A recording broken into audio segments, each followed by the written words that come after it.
Okay, where is it? Okay. Okay, I'll just say okay, but okay. Yeah, it's being recorded now. Okay. So we're supposed to discuss what's that on? Area 31 director is who? What's the name? Yeah, number one boy, Salim. Okay, Salim, you need to put your name now. Yeah. Okay, my name is there, man. It's there, it's just that it's long. Yes. Okay. Let me shorten it. Okay. Good morning, How man. you doing? How's your morning, my brother? Fine, Well man. done. Well done, man. We're supposed to discuss when there is meeting and nothing happens after the meeting. Okay. When there's meeting and nothing happens after the meeting, that's people taking action, right? Yes. Why people don't take action after the meeting? Yes. Or it could be that actionable information is not properly passed or something, because if you don't ask me to jump up now, I won't jump up. I'll just sit down, I'll be looking. So if there's no clear-cut instruction on what to do. Mr. Salim, help us and be writing. No, yes, we are going to present for our group. Yes, they are going to present for our group. Okay. Mr. Didi, yes, you are talking. You said? Yes, ma'am. So it could be that... when we have meetings, even if it's for 5 minutes, 10 minutes, at whatever level, and people are not asked to do specific thing after the meeting, then there won't be inaction. That will be inaction. That won't be, what will okay, since there is no clear-cut information of what to do next, then nobody will do anything. So that meeting will never be effective. So during meetings, whatever meeting at any level, direct information on what to do and who to do it. That's another thing. Clear-cut giving a particular task to a particular person and with timeline. For example, we could say, okay, Toastmaster Salim, please get us the names of all area directors before the end of business day today. That is a clear cut. We can hold him responsible for that. Like they have assigned him to be our secretary now. So it's a clear cut and it's going to represent us. Yeah. Fantastic. Yeah. Yeah. I agree with you.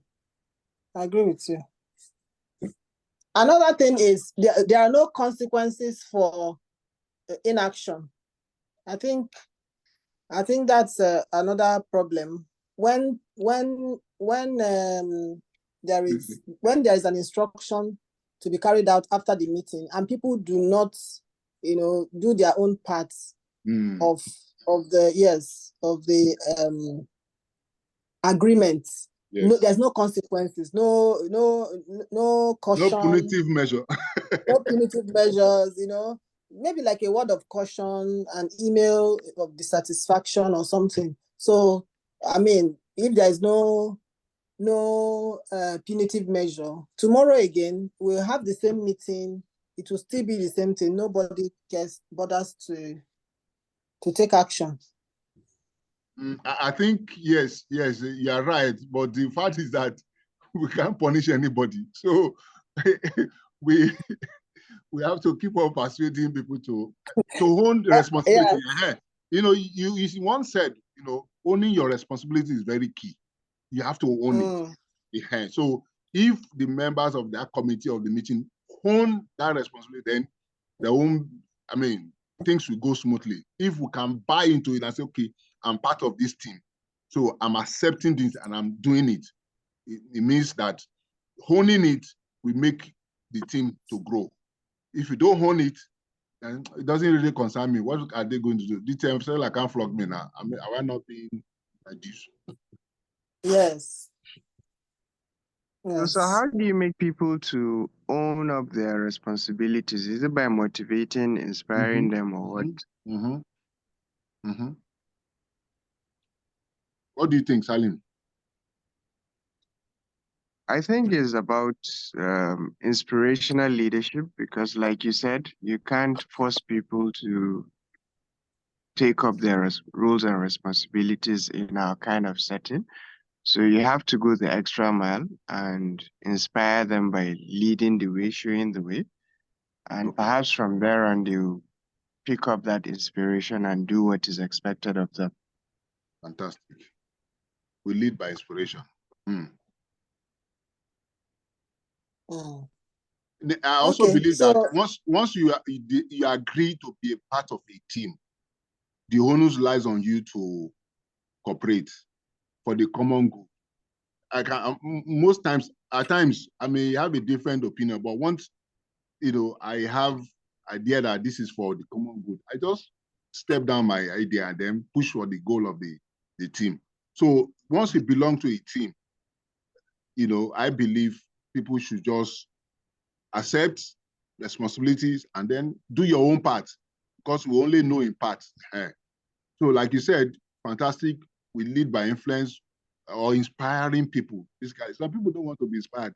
Some people just tell them go, they will go. Some you will still pat them, pet them, and talk to them off the meeting. So we keep inspiring one another anyway.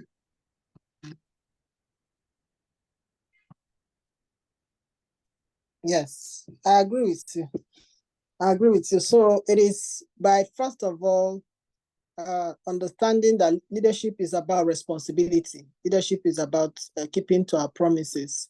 We don't have to cajole each other. We don't have to punish each other for us to keep to our promise. So if we have a meeting and we agree on a timeline, we agree on action plan, everybody should be responsible enough to do their own part.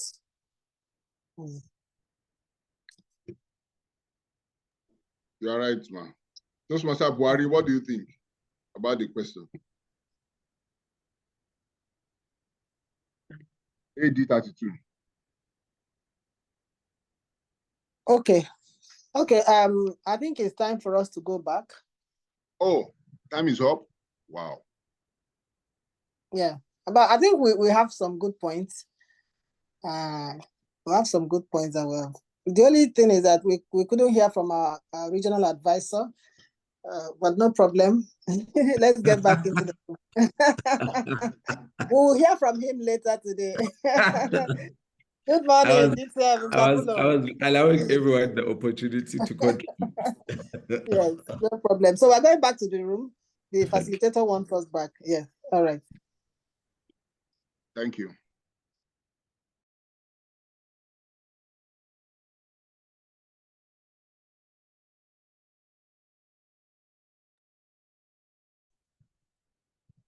We can all go back now. Leave the breakout room. That's correct.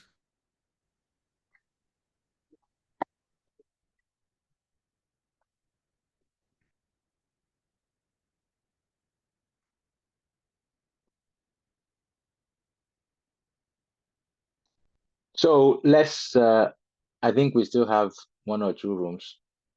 Not back, okay.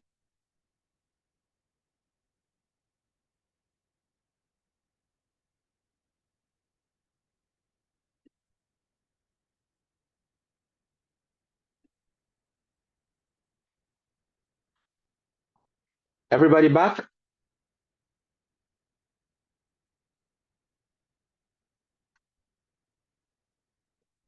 Hello.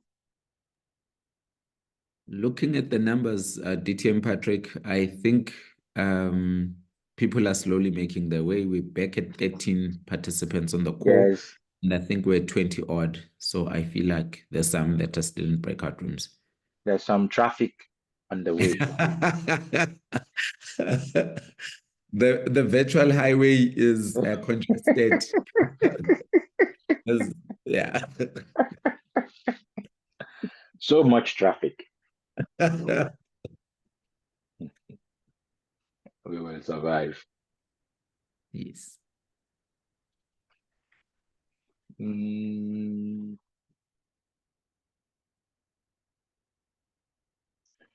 Please close their rooms. Admin, just close their room. Shut them down.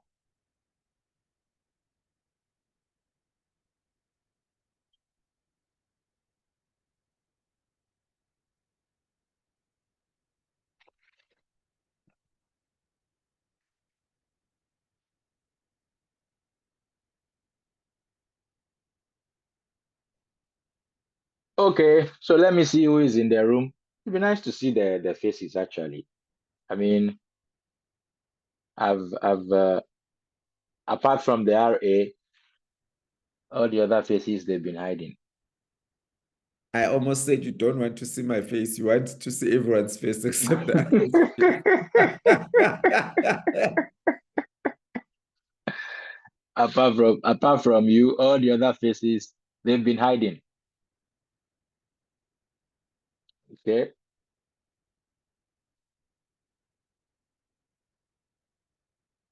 It appears that some room had very, very lengthy discussions, and they are ready to share with us now.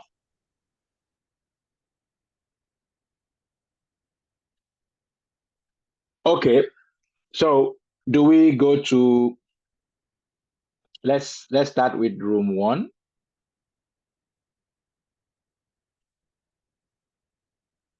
Maybe I should share.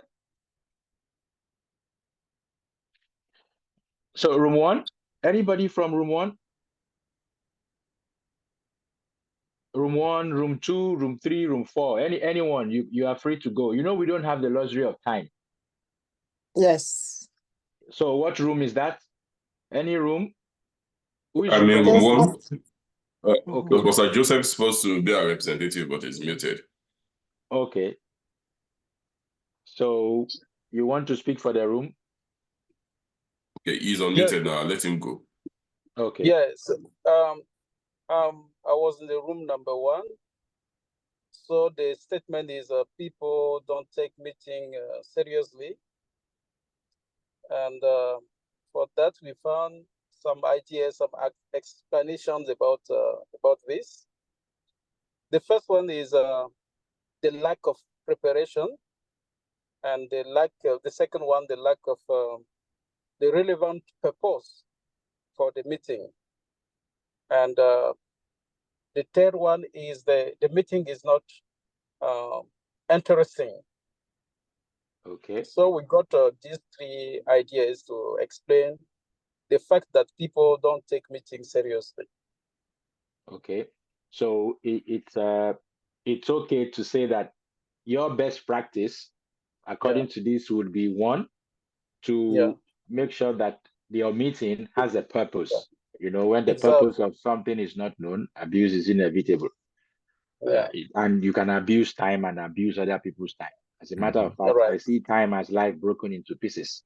And that's why when you waste somebody's minutes, you are literally wasting their life. So making sure that the purpose is clear is important. Then number 2 is to create an agenda, isn't it? Yes, to create an agenda. Okay. And the purpose, I mean, to guide leaders to prepare well the different roles. Okay. So when it's the lack of preparation, people will not take the meeting seriously. Fantastic. So that speaks to planning. I think it was Brian Tracy that says every minute spent in planning saves 10 at execution and gives you 100% return on investment. So if we are able to plan, and like they say, if you fail to plan, you plan to fail. So our ability to plan very well goes a long way to, as a matter of fact, when you are leading a meeting, your seriousness literally it's so obvious that the people around you know that this meeting is a serious meeting. You know? Yeah. So that's good. Thank you very much. Thanks. Welcome. Yes, let's move on to another room. Thank you, as the district director, for room 2. I'll be representing room 2. Good. And we discussed on meetings. Go ahead. Because forget about work, all these things. You may Hello. Continue, please. Okay. We highlighted that some of the reasons why this problem persists. Some of the reasons we highlighted, some of the reasons why this problem persists is that poor time management, poor structure of meeting, and lack of preparation. For instance, we stated that just as a Toastmasters speech is being structured to have an introduction, a body and a conclusion. If meeting facilitators or a meeting is being, facilitators are being structured to have such an organized facilitation, definitely people will not wander off topics and time and the meeting will not overdrag. But we highlighted that some of the solutions to this problem is that proper planning, have a structure, and of course, take meetings seriously. If you take meetings seriously, definitely, you will prepare for that meeting. Thank you. Thank you very much, Toastmaster Francis. Proper planning. And I like the idea of meeting structure. In fact, what I usually will do is that I would, after putting the structure, I would also put the amount of time that each of the items will take. So that puts everybody, I wouldn't say on their toes, but you know when you are going above that time or when you are below it. It helps you to progress as you're moving. Yes, meeting structure. And then when you are the one facilitating the meeting, when people go off topic, there is a concept of parking lots. Oh, that's a brilliant idea. Let's put that in the parking lot. We can come back to it. Okay. So that you make sure you're dealing with the issue that it's there. You have the agenda and you have to make sure that people don't take it away from you. That's good. Thank you very much to you and your team. Let's go to number 3. Group 3. I'll speak for group 3. Shortcomings. But the third one, people don't tell the truth and critical decisions are postponed. We came up with 3 points. The first one would be that the preparation for the meeting was not carried out. Probably that meeting, there was a pre-read document and people did not go through those documents. So they just come, they cannot connect with the actual agenda of the meeting, and you see people going around circles and it ends up looking like they are telling lies. And then there's also an instance that previous actionable points are not taken. There was a meeting before then, there was actionable points were ruled out, and there were responsible parties. These parties did not go to execute these actionable points. So when they come to the meeting, they cannot speak to those actionable points and people cannot actually move forward. So to move forward, they cascade the truth and it comes out that they're not telling the truth. Thirdly, the attendees. Probably the attendance list was for us to have 10 people in the meeting and we're having 4 people. 4 people, a quorum cannot be established, and maybe the important people that are meant to be part of the decision making are not on ground and critical decisions are postponed. Yeah, those are shortcomings to meetings. Thank you, sir. Fantastic. That's beautiful. I like the item that you spotlighted, which has to do with commitments. Again, it goes back to item number 1, because there's no need to take meetings seriously if the one we did the last time, we didn't do anything about it. So again, one of the things I do in meetings is that I make sure that there is an implementation plan. In fact, there's a way I want my minutes to be developed, which means, we discussed this, that is the what, and then who is going to do whatever we have decided. Who does what, when. In fact, sometimes you can add how if it is needed. What's one husband and 5 wives, who does what, when, how, and where, even if you want to add it. But the point is that, so you have a tracker, you have an implementation plan to track the success of each of the items that you have in the meeting. And then the attendees, I would add to what you have said regarding the attendees that if there is no need for some people to be in the meeting, then there's no need to invite them into the meeting. Some people literally call others into a meeting to talk to one person. So you have an issue with Mr. B and you can't talk to Mr. B. So to talk to Mr. B as a leader, you have to call from A to Z so that they sit down in their meeting and then you are speaking to Mr. B. That's a show of weakness as a leader. If you need to talk to Mr. B, go and talk to Mr. B. Don't waste people's time. Don't get them into a room when there is no need. Thank you very much. Item number 4. Let's take that. Yeah, good morning, sir. Good morning, Salim. Yes, sir. So in number 4, we discussed why nothing happens once a meeting ends. And we discussed the most critical reason for that is there's no specific follow-up action at the conclusion of the meeting. So after every meeting, there should be clear-cut, specific follow-up actions of what to do, how to do it, and how to go about it. Then number 2, we also discussed there are no clear-cut responsibilities assigned as a follow-up action. So for example, at the end of the meeting, we'll say, Mr. A, Mr. B had to do this, or Mr. C had to follow up on this. So there's no clear-cut responsibilities assigned at the end of the meeting. Then thirdly, we discussed no consequences for inactions. So perhaps not punitive methods, but at least there should be a deterrence for follow-up activities.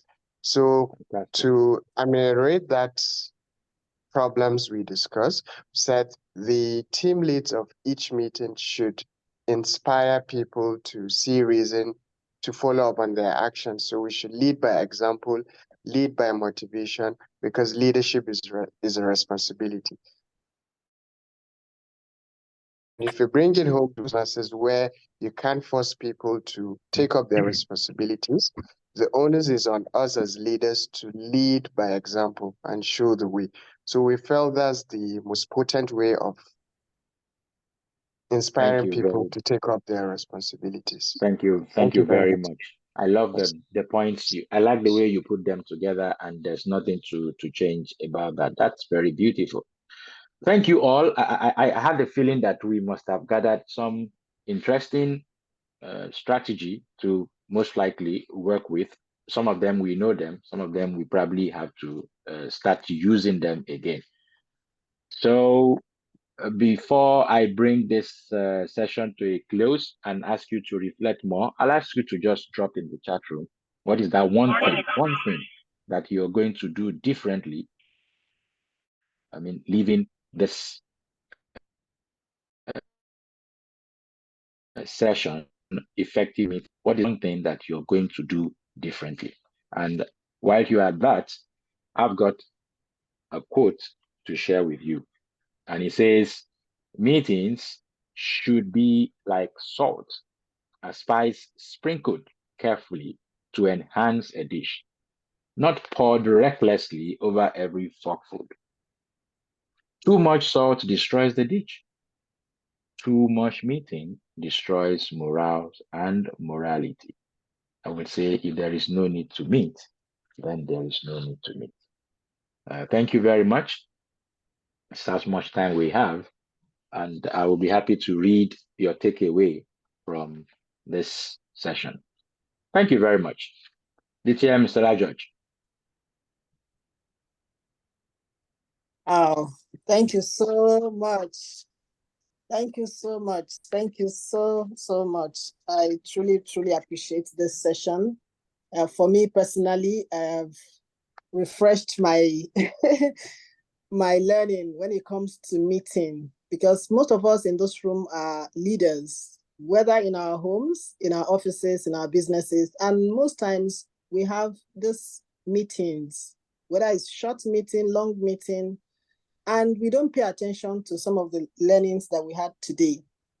Having an agenda is important. Some people will say, it's just a very short meeting. Let's just gather, let's gather. We are gathering onto what? What's the purpose of the meeting? What time do we have? How many minutes does each person have? So it's a very big lesson for us this morning, especially as we go into this new mandate, that we are going to be having meetings, division directors, area directors. Are you going to take the lessons that you have learned from this training today into your meetings? Thank you very much, sir. Please, if you have any question, this is the best time to ask. If you have any question for our PDD, it's not every time you see the masquerade appear. So in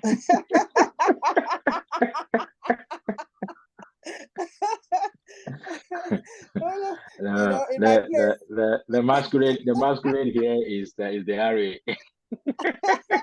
in my place, you have to pay for the masquerade to appear. Okay, so we have Toastmaster Paul. I always like to have Toastmaster Paul because you ask these questions. All right, so let's have it. Toastmaster Paul. This is not a definition of a meeting hijacker because I heard some people hijack the meeting.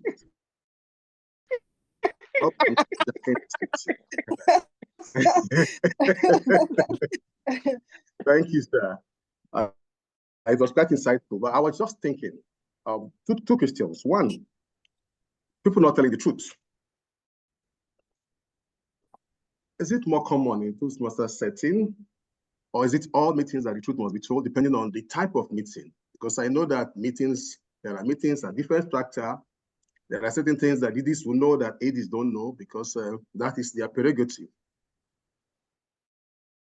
That's one about truth. Then two, sometimes, or your last quote says, too much of meetings will spoil the morale and motivation. Sometimes the agenda can be so exciting. I'll have instances where meetings are held, everybody's enjoying themselves, nobody wants to go. And they don't just be sometimes. If that meeting planners are innovative, you stay beyond. Even when the meeting all started close, we just had a conference recently, and people stay beyond time. We're just all enjoying ourselves. The evaluation was that it was a good meeting. How would we reconcile most of these experiences? Because they are unique from place to place and time to time. Thank you. Okay, thank you very much. Very insightful questions indeed. Maybe we start with the second one. You have set an agenda with time. When your meeting is over, the meeting is over. People are welcome to stay and dance Sepa no Noma, or if you know, you know, or greet themselves. But you see, you have an agenda. Don't fall into that error to say, oh my God, this meeting is going so well. Then that's the reason why you go around, extending the time. You guys are having fun. Let's extend the time. No, the meeting is professional. You do it professionally. People are welcome to stay after that time, but you will announce that the meeting has ended. This meeting is now adjourned.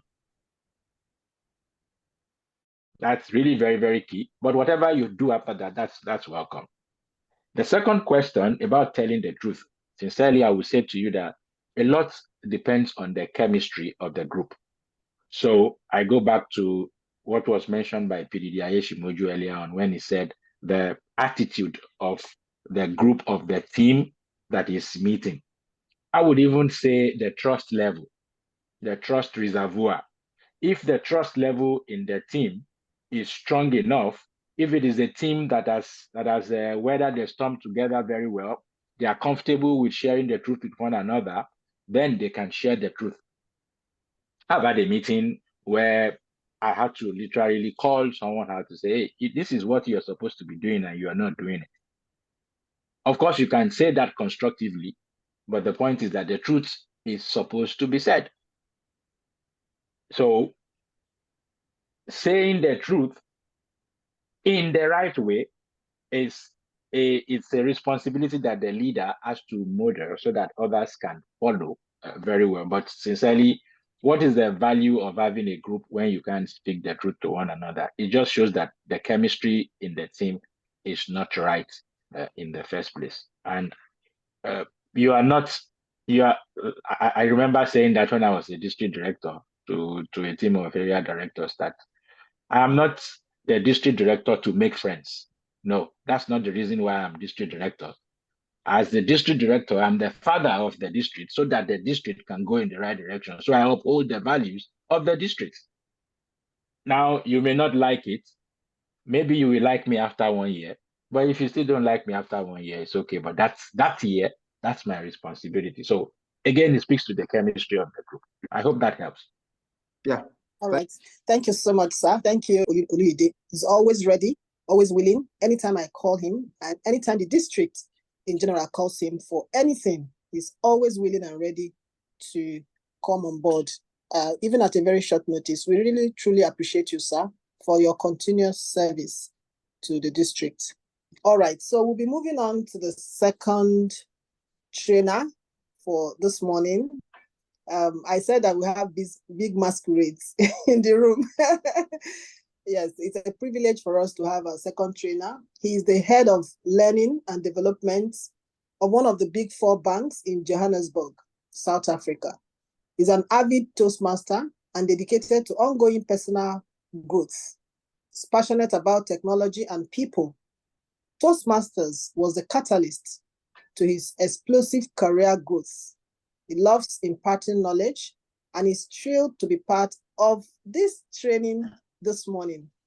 Fellow Toastmasters, division and area directors, and our leaders in the room, join me as we make welcome our regional advisor, Njabulo Teller, DTM. Good morning. You're welcome. I hope I got the name correctly. Absolutely. All right, perfect in every way. Thank you. Aristotle says we are what we repeatedly do. Therefore, excellence is not an act, but it's a habit. So during this session, we'll look at key insights that will help you thrive in the district recognition program. I've noticed some of you have your cameras off. So if you are able to switch on your camera and keep it on for the session, I would love for you to do that. But if you're not able to have your camera on, at least have your fingers next to the mute button. So find where the mute button is on your bottom left, have your fingers there. At any point in time, I may call on your name and ask you to contribute. It's not to embarrass anyone or put anyone on the spots, but you're the babies of Toastmasters International, the newest, youngest district in the world. And you know about babies, they're energetic, full of energy and passion. So I expect nothing less. That will be a very fast pace, a highly interactive session. And if you don't know the answer, it's okay to say, can I, you can call on a friend and ask somebody else assist you. We're all here to learn together. This is a safe space. So yeah, please feel free to contribute, and every contribution is valid. What you have to say matters, and it's important that everybody's voice is heard. So don't be shy when I call your name. If you can contribute, please do. If you can't, call on a friend. But let's keep it highly interactive and let's contribute. So although I prepared this presentation based on the pack from Toastmasters International called Thrive in the District Recognition Program, I won't share any slides for this presentation. I just want us to have a conversation. I'll be asking you a lot of questions, and if you do have an answer, please raise your hand using the Zoom button. If I don't see any hands, I'll then go through the participant list and nominate participants as we go along. So that's how it will go. But if you do want the copy of the slides, feel free to reach out to our TLI chair and request a copy, because the adapted material is based on that. So to kick us off, my first question for you, and this is for everyone. So what is your goal for this program year? You've got district leaders on the call. What is your goal for this program year?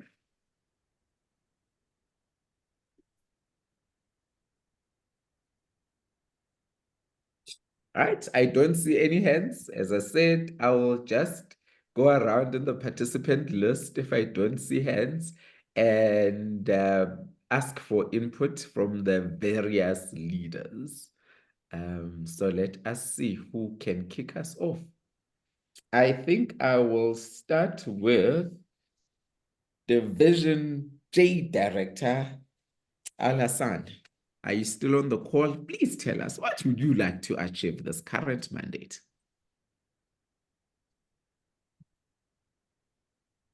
Thank you very much for that wonderful question. I'm the Director of Division J, and we are among the newest division in the district. So I see opportunities. I'm covering some part of Abuja and northern Nigeria. So I'm seeing from the top of my head what we can do to make our district great and move the districts and Toastmasters. So one of my major objectives is to spread the words.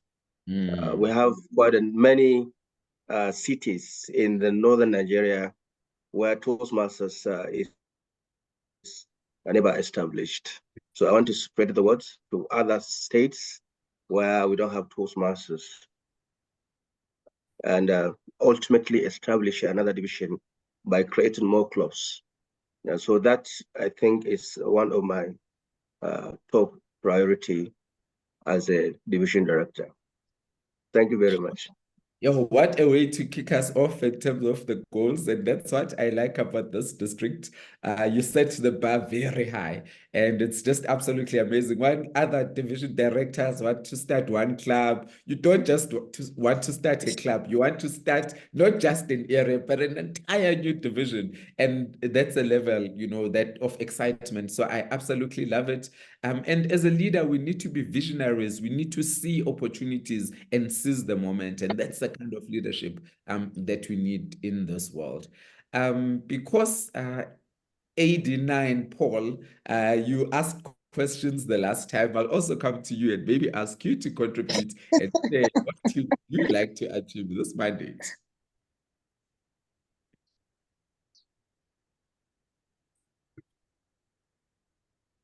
It looks like you are mute.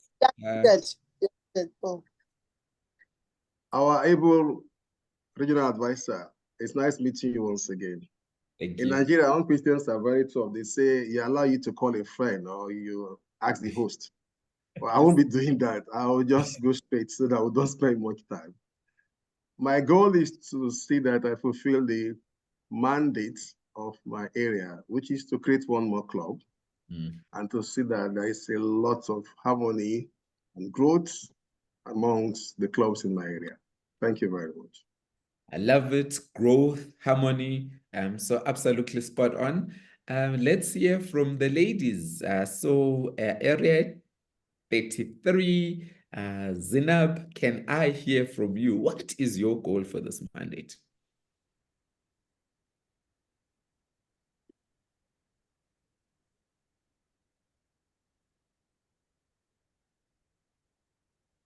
Okay, maybe we need to call a friend. So Kachi, I saw you on video earlier on. Maybe you can represent the ladies. Let's hear from some ladies. Good morning, sir. Good morning.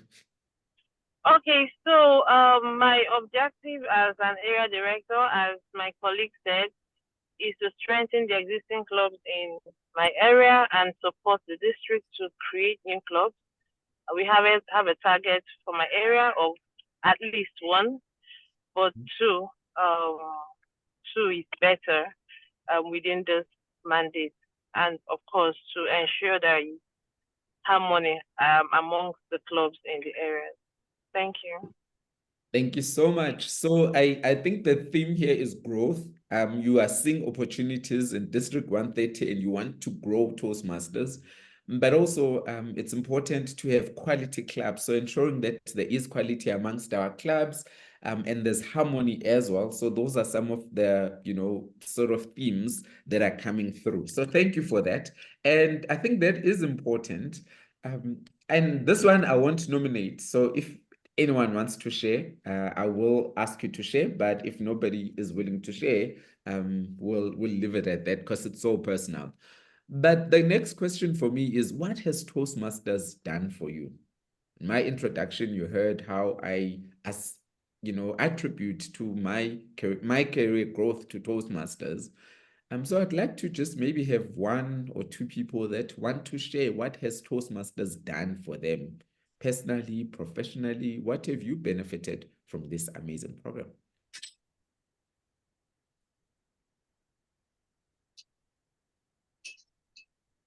And for this one, I won't volunteer anyone.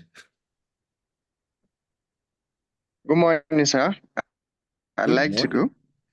Please go. So, in one sentence, I would say I've found myself in Toastmasters. So to add a bit of context to that, I would say for the past 3 decades, I've been wondering about in my life. When the past 4 years of my existence in Toastmasters, I've found myself. I've found that missing self-confidence that has hindered a lot of opportunities for me. And since becoming a Toastmasters, I think I'll never lose that opportunity again. And I think I'm set for success in my life by virtue of being a Toastmaster, and we're here for life. Thank you very much. Absolutely inspirational. Self-confidence that you found yourself finally, and you are set for success. Thank you for sharing your story, AD Salim. I see we've got Division C Director Oludaisi. Please go ahead and share your story as well. We'd love to hear from you, DTM. Thank you very much, my regional advisor, DTM Teller. I want to continue from where Toastmaster Salim stopped. We are here for life. I said that 7 years ago when I joined Toastmasters, and I still feel like I just started. One of the things that I've seen that has happened to me is ability to listen to people. I listen to people a lot. I listen. I've practiced it. I want to hear what they are saying. And I have grown. I know for myself that I have grown. Before I will talk back, I will probably attack back, but now I listen. And then, not just in Toastmasters, it cascaded to my business, to my family. My wife is talking, I listen to her. My daughter is talking, I listen to her. So tremendous change, tremendous impact. So that is one thing that I can say has been strong in my growth in Toastmasters. Thank you, sir. Thank you so much for sharing. I really love the contribution. I personally believe the greatest form of respect is listening. Just hearing what the other person has to say and being present, not listening to respond, but listening to understand and hear what is being said. Thank you so much for sharing, DTM Oludaisi.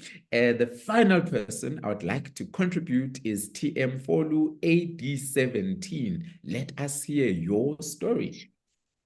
Thank you very much for the opportunity. So we've often heard or seen some adverts where you hear things like new improved version of a particular product. So I'll say that Toastmasters has pretty much made a new improved version of myself emerge over the years, and I'm really delighted about that. Toastmasters has refined what I would say were probably innate skills or gifts, but needed fine-tuning and polishing.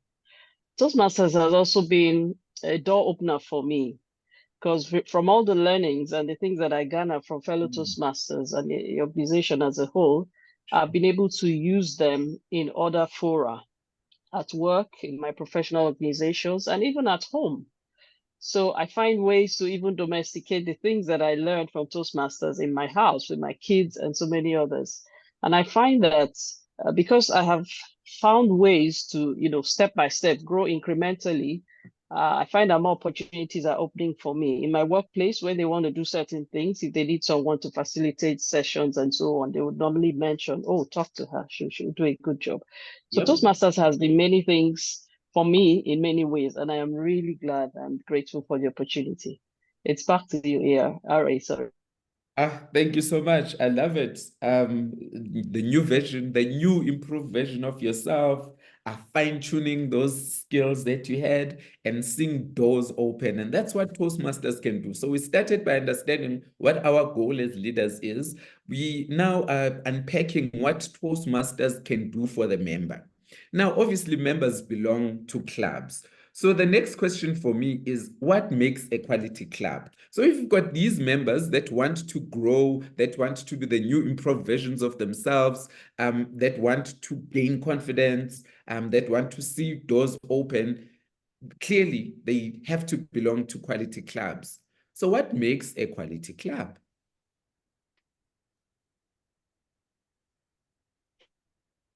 AD19 Francis, let's hear from you. What makes a quality club? I suspected you were going to call me, so I quickly got myself ready. Thank you. Regional advisor, teller, DTM. What makes a quality club? A quality club is made up of dedicated and committed members. That is it for me, because when you have members who are committed to their personal development, when you have members who are committed to their growth, when you have members who are committed to learning, definitely they will throw everything they have into the ring for that success to happen. So committed members are what makes a quality club. Thank you. Sure, I love it. PDD Abayomi, you have groomed your people. They are coming with textbook answers. It's just so exciting. I wish I can take you and make a copy paste and distribute you in Toastmasters across the world, because wow, these answers are absolutely amazing. I'm loving them. Thank you. Anyone else would like to contribute, or I can go and look for people, but loving the conversation.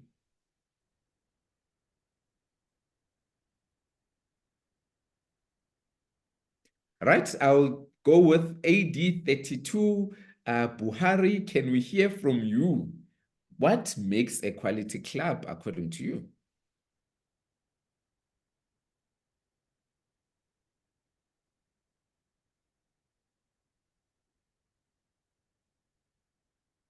Right, it seems like it's a missed call, that one. I will then go to B5. Joseph, let's hear from you. Sometimes you have missed calls, when you call people, hey, it's a missed call, they're not there. Is it my Joseph? Yes, please.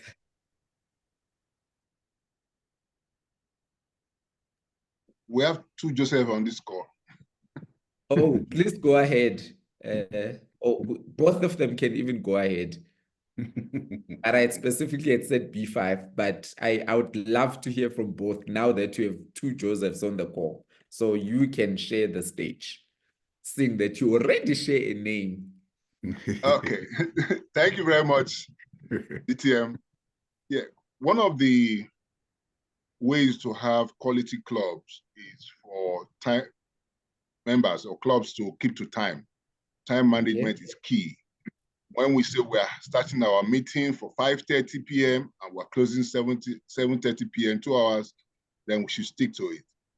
So I believe time management is one of those points you can say that we're having quality clubs. Thank you, sir.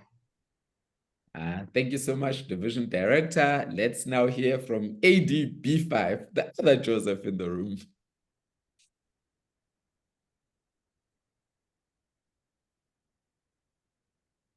Okay, maybe ADB5 it's another missed call. I see though TM Kachi, AD30, has her hand raised, and yes, I think there's another hand, so I'll go with those hands. Please go ahead. Thank you, sir. In addition to what everybody has said, is a good quality club has a diversified member base, whereby you have people from all walks of life. You can find professionals, you can find business people, you can find civil servants, you can find all sorts. Find even people that are connected in government. For me, that would be a good quality club. And another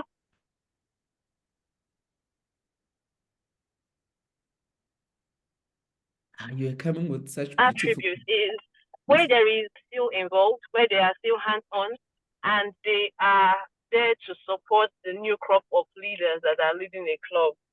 Because I've seen clubs whereby you come and every member is about 2 years old, no old hand, no experienced leader to steer, to guide, to correct. So for me, that's one deficiency I find in some clubs. A good club for me should have a mix of old and new, and it's diversified membership base. Thank you, sir. Well, thank you so much for your contributions. Love the contributions. diversity in membership is really important, and ensuring we've got a balanced mix between old and experienced Toastmasters versus the new. I think that's important. Division F Director TM Duke, over to you. Thank you. I'll just like to add that a quality club speaks to sustainability. And if I want to narrow down my sustainability, I'll be talking from the point of onboarding. So the way we onboard our new members would help us have a quality club, because they are growing into the sustainability of the club. Yeah. Then quickly, just in tandem with the onboarding would be the mentorship of our clubs. So if we have good mentors, stay by to train the new people and actually show them what is done by mirroring their activities, I mean, it would go a long way to give us quality clubs. Thank you. Sure, thank you so much for that contribution. You touch on important things, sustainability. It's one thing to grow clubs, but are we growing sustainable clubs? That's one. When a new person starts, are we onboarding them and showing them around and holding their hand on the journey? That mentorship, is it active, or is it just there on paper where we say we've got a mentorship program, but we actually don't see it working? So very important points that you raised. So in a nutshell, the responses that I've received so far speak to what at Toastmasters we refer to as moments of truth. And these assist clubs in ensuring that every single club is a quality club. So let's look at the moments of truth as defined by Toastmasters International, but you'll also see how much of this is something that you've shared. If I'm a guest, I'm visiting the club for the first time, what's the first impression? Am I warmly welcome? Do I feel like an outsider, or do people notice that there's somebody new and they rope me in and make me feel at home? That's very important. From a member orientation perspective, I think division director there, you spoke to it quite nicely, that the onboarding piece is important, because the Pathways program is a critical tool that we can use for members to achieve their goals. But unless people are taken through proper onboarding, they're told how things work, and there's a mentor who holds their hand, they're not able to leverage of the wonderful program that we have, and therefore aren't able to experience the full potential of the program. You also, as a team, spoke to fellowship, variety, and communication. I love the fact that you when you attend sessions, one, they start on time, two, they are fun. Our founder, Ralph Smedley, said, we learn best in moments of enjoyment. But we've since sort of rephrased it and say, if it's not fun, it's not Toastmasters. So how are we making sure that you've got regular events where we connect even outside of Toastmasters and just really get to know people and know who they are, so that we can tap on to those networks that they have. Earlier on, I heard that meetings or the time management is very key for a quality club, and therefore program planning and meeting organizing, ensuring the program is publicized well in advance, meetings do start and end on time, and that people learn at those sessions from evaluations. They're positive and they're helpful. Whether you spoke or not, you're still learning. Again, another point you mentioned is diversified membership. So ensuring each and every single club has 20 members. I don't know about you, but I've been at a club where I was Toastmaster of the day, I was timekeeper, I was evaluator, I was doing everything. It was so draining. I did not enjoy that triple acting.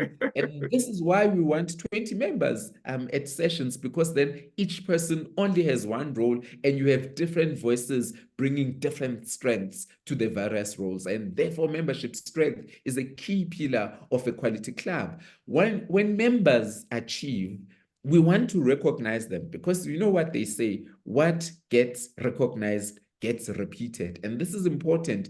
Members are here, they're wanting to grow, they're wanting to meet their needs, and if they achieve their goals, we want to recognize them. And in a nutshell, that's what the Moments of Truth is all about. So maybe let's just take a step back and recap.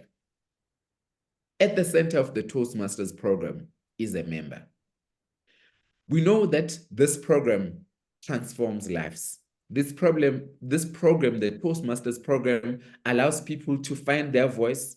It allows people to fine-tune skills that they have. It allows people to find a new, improved version of themselves. In order for those people to meet their goals, they need to belong to a healthy club. And this is why we looked at the moments of truth. And those are all important pillars of the Toastmasters recognition program. Now, the way we measure quality at Toastmasters is using the Distinguished Club program. So I'll ask a number of questions now, which talks to, so how does a club achieve distinguished status, given that that's the program that we use to measure quality at Toastmasters? So let's start at club area. Again, for this one, I'll want volunteers so that I'm not putting anyone on the spot who might not be sure. But as I said, there's always call a friend. So even if you're not quite 100% sure, you can always call a friend. So from a distinguished club program, what does it take for a club to be distinguished? Anyone would like to respond to that?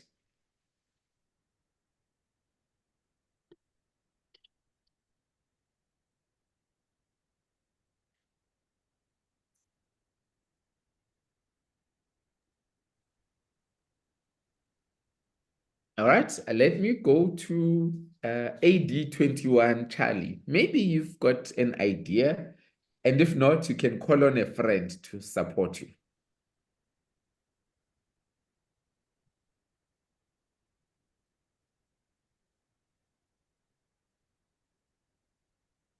AD21 Charlie, are you there?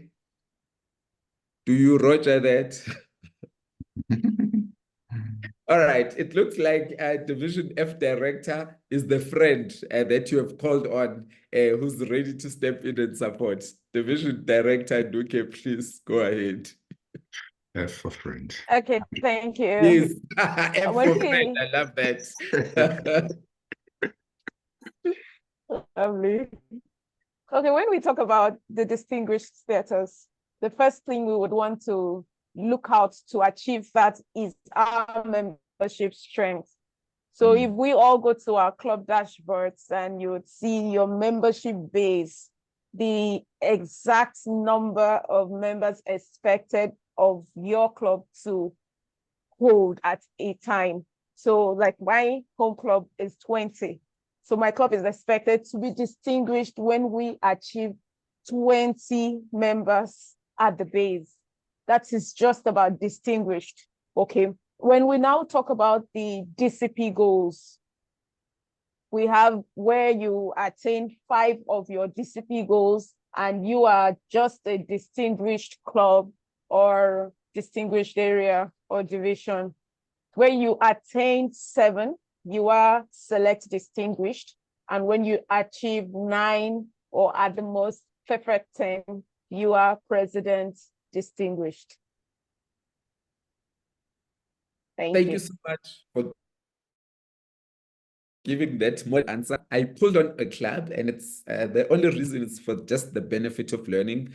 So if you're a member of the club, it's nothing personal. I just want us to learn. So just to recap what our friend, Division F Director said, there are 2 key elements of the Distinguished Club program. On one end, the membership aspect. And under membership, what is key is to understand the required number of members. And you see this on the club's dashboard.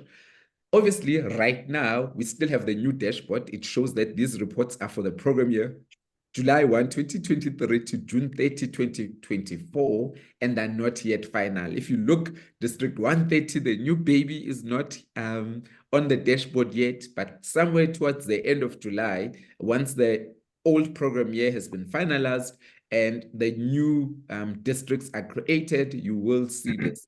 But what suffices is that for each club, there are 2 elements. One, membership, and the required number is the most important thing. In addition to just this required number, the way I view this is required April renewals. It's all good if you get these members in October, which is what we want to do, because remember we said for a quality club, we need a minimum of 20 members, but we have to have those 20 plus members renewing in April for it to count. So the way I would like you to look at this number is the required April renewals. And it changes for each club. For instance, you said your home club requires 20 members, and that is because of the base. Again, you mentioned a very term base.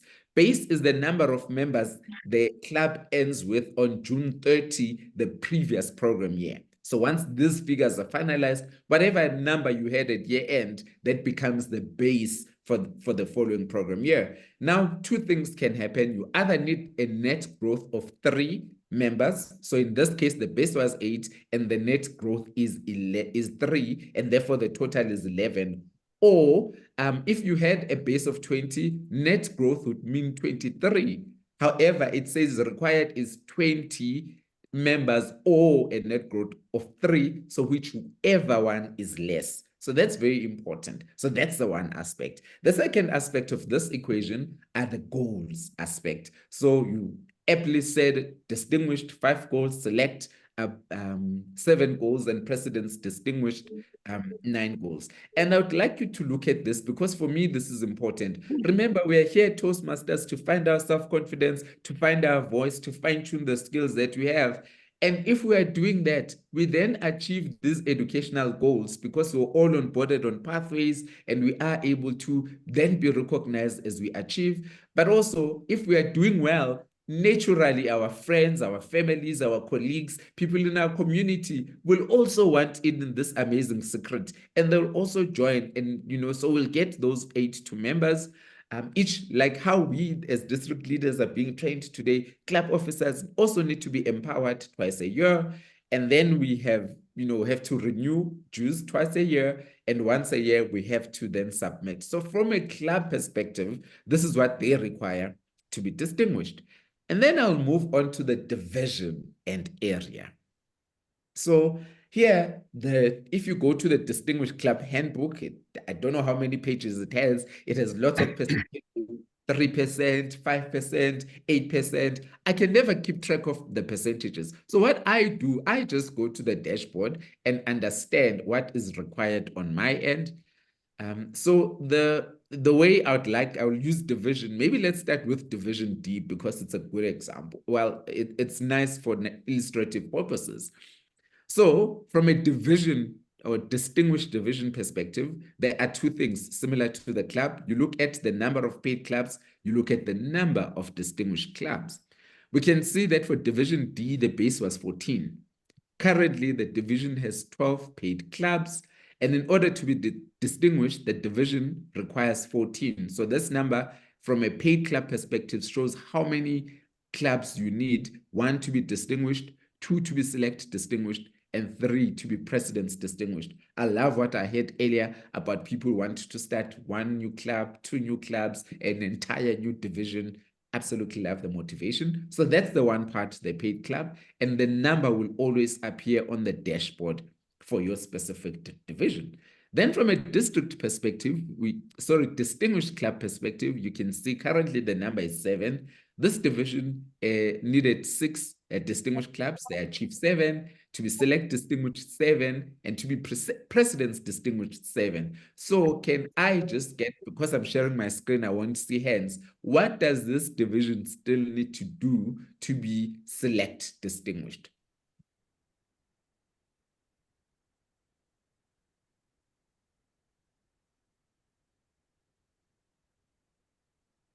Let me go. To have 2 more clubs. Absolutely. 2 more clubs. And because if you see here, underpaid clubs, they've got 12. To be select distinguished, the target is 14. So that's all this division is, 2 more clubs. And maybe then using a division that's already achieved this success. If you look at division B, the base was 4, currently 4 paid clubs. So under distinguished, you can see that. Sorry, I'm looking at the area now, not the division. So the base for the division was 12, current 13 paid clubs, and to be precedence distinguished, you need 13, and distinguished, you need 6. This division said six. Six for who? We will get 11, almost double the requirement. So just from a distinguished district perspective, and of course, it's important for us to achieve our district goals. And this district keeps just setting the bar high. The only district in the world with over 300 clubs. So similar to how a club area division has its goals, the district also has its goals. So how it works is that it rolls up. If members meet their goals and become the leaders and speakers they want to be, it equates to area success. If areas are successful and achieve their goals, divisions become successful. If divisions are successful and they achieve their goals, the district becomes successful. And I mean, I'm preaching to the converted here. 3 years in a row, #1 in the world, smartly distinguished, since smartly distinguished was introduced. And there used to be presidents distinguished, and you say, you know what, we're achieving this. But when Smartly was introduced, District 94 from the get-go has never achieved nothing short of Smartly. And I look forward to supporting and celebrating your success once again this year. So in summary, what did we learn today? We learned that at the heart of everything that we do is the member. The goals that they want to achieve, the aspirations that they want to achieve, the confidence that they want to gain, the new doors that they want to see open, the opportunities to network. And some of us, we took it literally and we found the one that told us that we all are here as members to want something and to achieve something. And that's the most important part at the center of the Toastmasters program. And for us to thrive in the distinguished Toastmasters program, we have to take care of the members' needs. Members come first. Those that know me very well know that I say every member matters. And that's the crux of the thing. We have to take care of each of our members and the members' needs. Members belong to a club. We owe it to those members to ensure that they have quality clubs. And we looked at what it takes to have quality clubs. We said, for instance, new first impressions. When you walk into the club, what impression do you get? Do you feel like you're at home? Do they welcome you? And now once you feel at home and you eventually start, and a key thing for me there, which I've seen in many clubs, you go into a club, they're very nice. They welcome. But guess what? They don't invite you to join. How are those members going to be part of the club if you don't ask them to join? It's a very important part in first impressions, and I see a lot of clubs missing that part. So it's very important to invite the members to join. Once the members are in, let's make sure that we orientate them, we make sure they understand what the program is, and we know what their goals are, and we tie the Toastmasters program to the members' goal, and we mentor them and support them in achieving those goals. Now, we've got a member who's keen to participate. We ensure now that the program, so from a planning of the program perspective, we plan ahead of time, we publicize our program, and we also make sure that our club has a diversified member base of at least 20, where only one role per person. You don't want to be like that guy who's a Toastmaster, who's a timekeeper, who's also an evaluator, but they're also a sergeant at arms. They are running from the podium to open for somebody. They rush back in and they introduce themselves. Now introducing R.A. Jabulo, help me welcome and evaluate. That's not fun. And that's not what we want. And then members achieve their goals, right? And if they do achieve their goals, we recognize them. Recognition is an important part of our Toastmasters program, and it's important that you do so. If our members succeed, our clubs will succeed, and the club distinguished program is centered around the member. 6 of those goals are based on members. So 60% of our program is to ensure that the members achieve success. If members are achieving success, they shine in their communities, they shine in their personal lives. And guess what? People notice and say, Jabulo is different. What is new? I want in. And they visit our clubs. And they joined because we welcome them and they see the value in the program. I heard earlier on that there's so many opportunities that we have for people to start the program, and we want to allow other people the same way we've benefited. Some of you shared has done for other people benefit Toastmasters. And that's why having an influx of members actually an opportunity for us to transform lives and share the magic of Toastmasters with many people. If we do that, needless to say, our clubs will be successful. If our clubs are successful, our areas are successful. We looked at the specifics of how an area becomes successful. We went through the dashboard, understanding the base of the area, understanding the paid clubs requirement, and we understood the distinguished clubs requirements. And that's similar to the division as well. We looked at two distinct divisions so that we could understand how to read the dashboard. And then finally, if our areas succeed, our divisions succeed, if our divisions succeed, our districts succeed. This year, given that we've reformed, which district will be #1 in the world?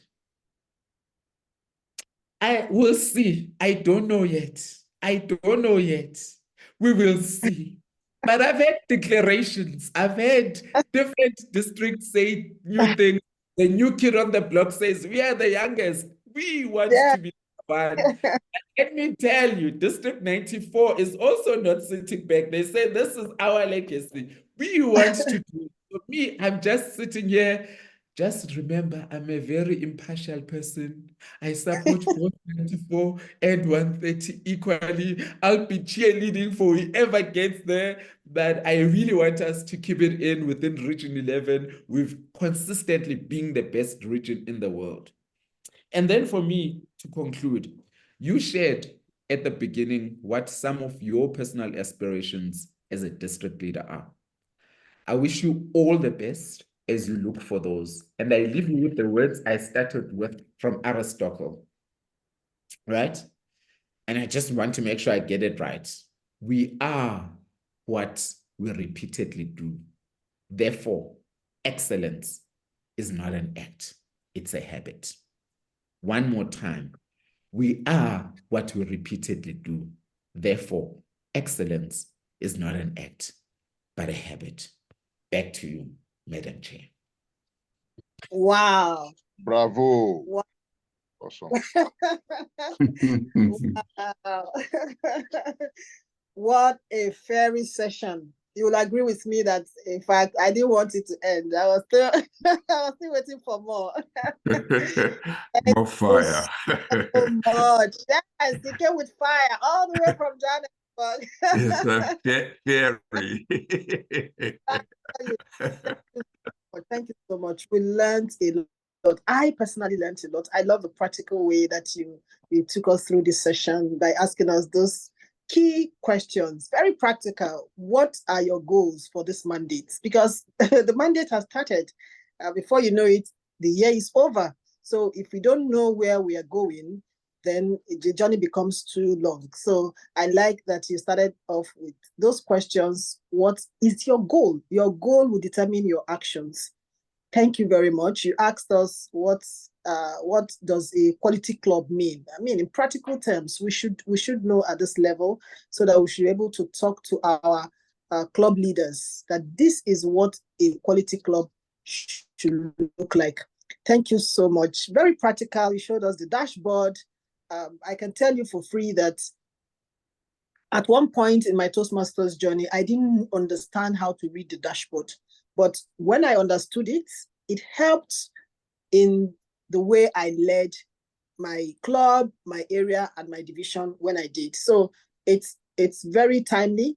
I want to celebrate every area and division director that is here. You are getting it right from the people that have worked the past. Thank you so much, R.A. Jabulo.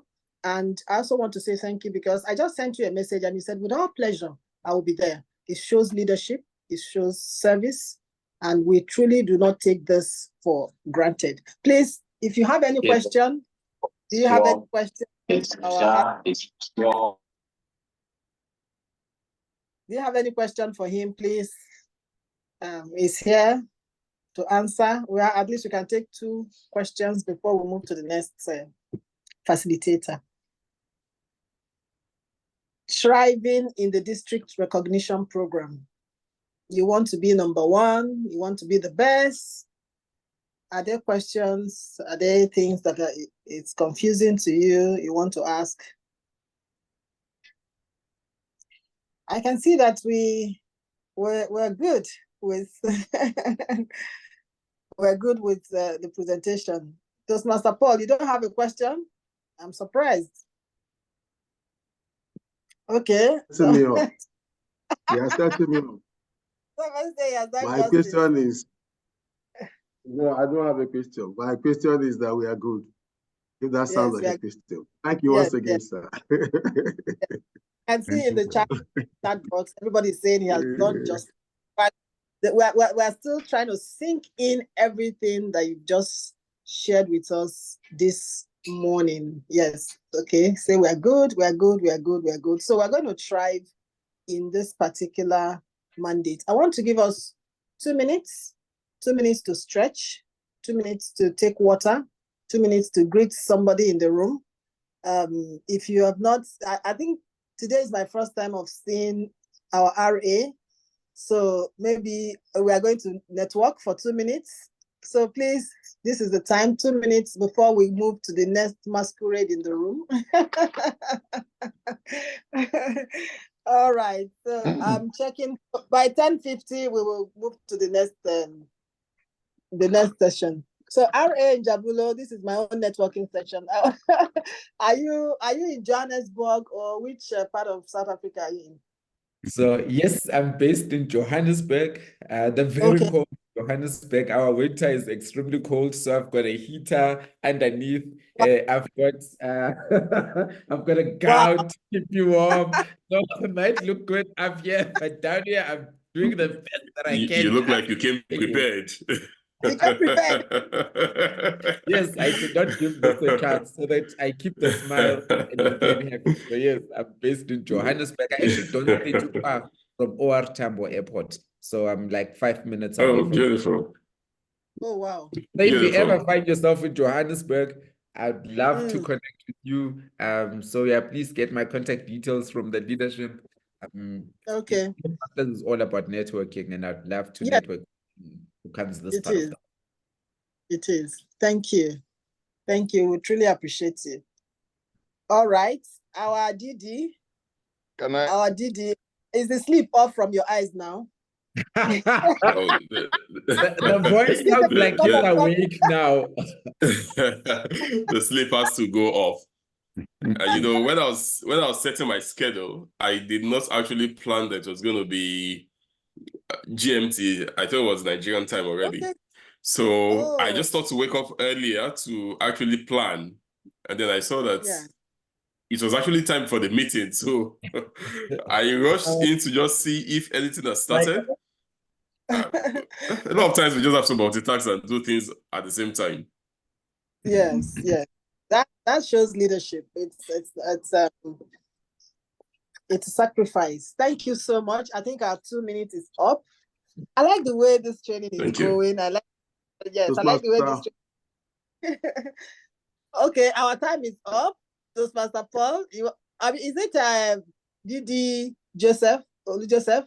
Are you the one that want to speak? Yes, my leader. I was scanning through the social media to lay my hands on BTM Teller's profile, and the picture I saw there is like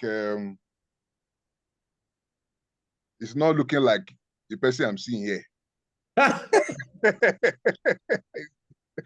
Is it that one with the traditional attire? Actually, on Facebook, he's just wearing a shirt. That was when he got a chieftaincy title in the Toastmasters community. I need a headshot of you, sir. Okay.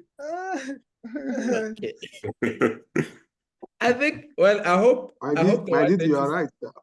is mine. So I do like to don my African attire. In most cases, you'll see me like that. Even the Zoom one, you see, it has that. If you're coming to convention, you'll see it in real life.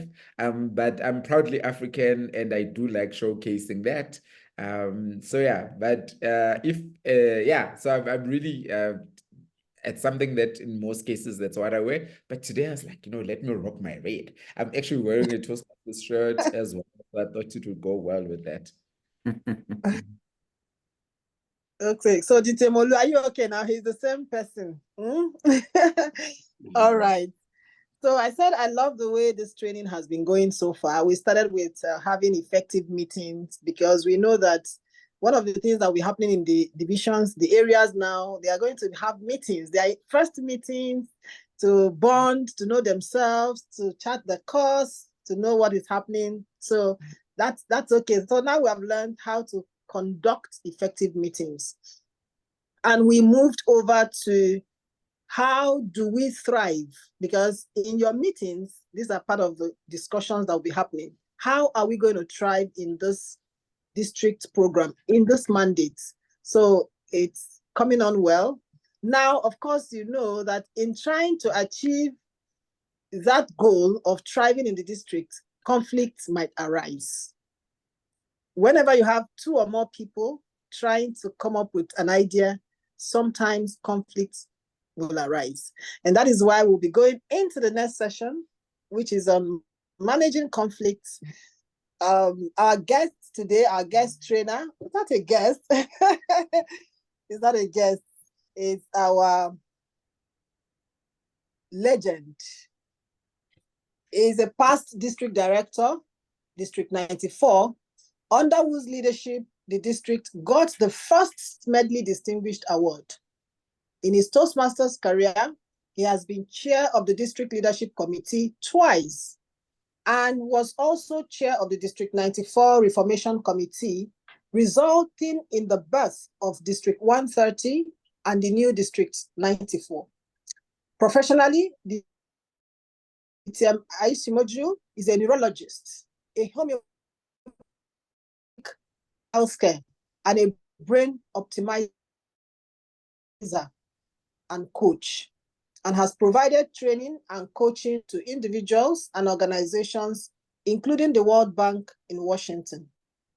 He was on the board of directors of Guinness Nigeria PLC and still on the board of directors of Forever Living Nigeria. Dr. Aishimoju is the charter president of Merit Toastmasters Club with the club motto, one for all for one.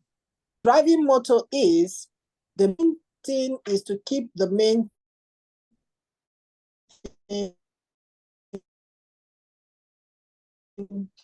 the main thing. Wow. Everyone, join me as we welcome our past district director, Dr. Abayo.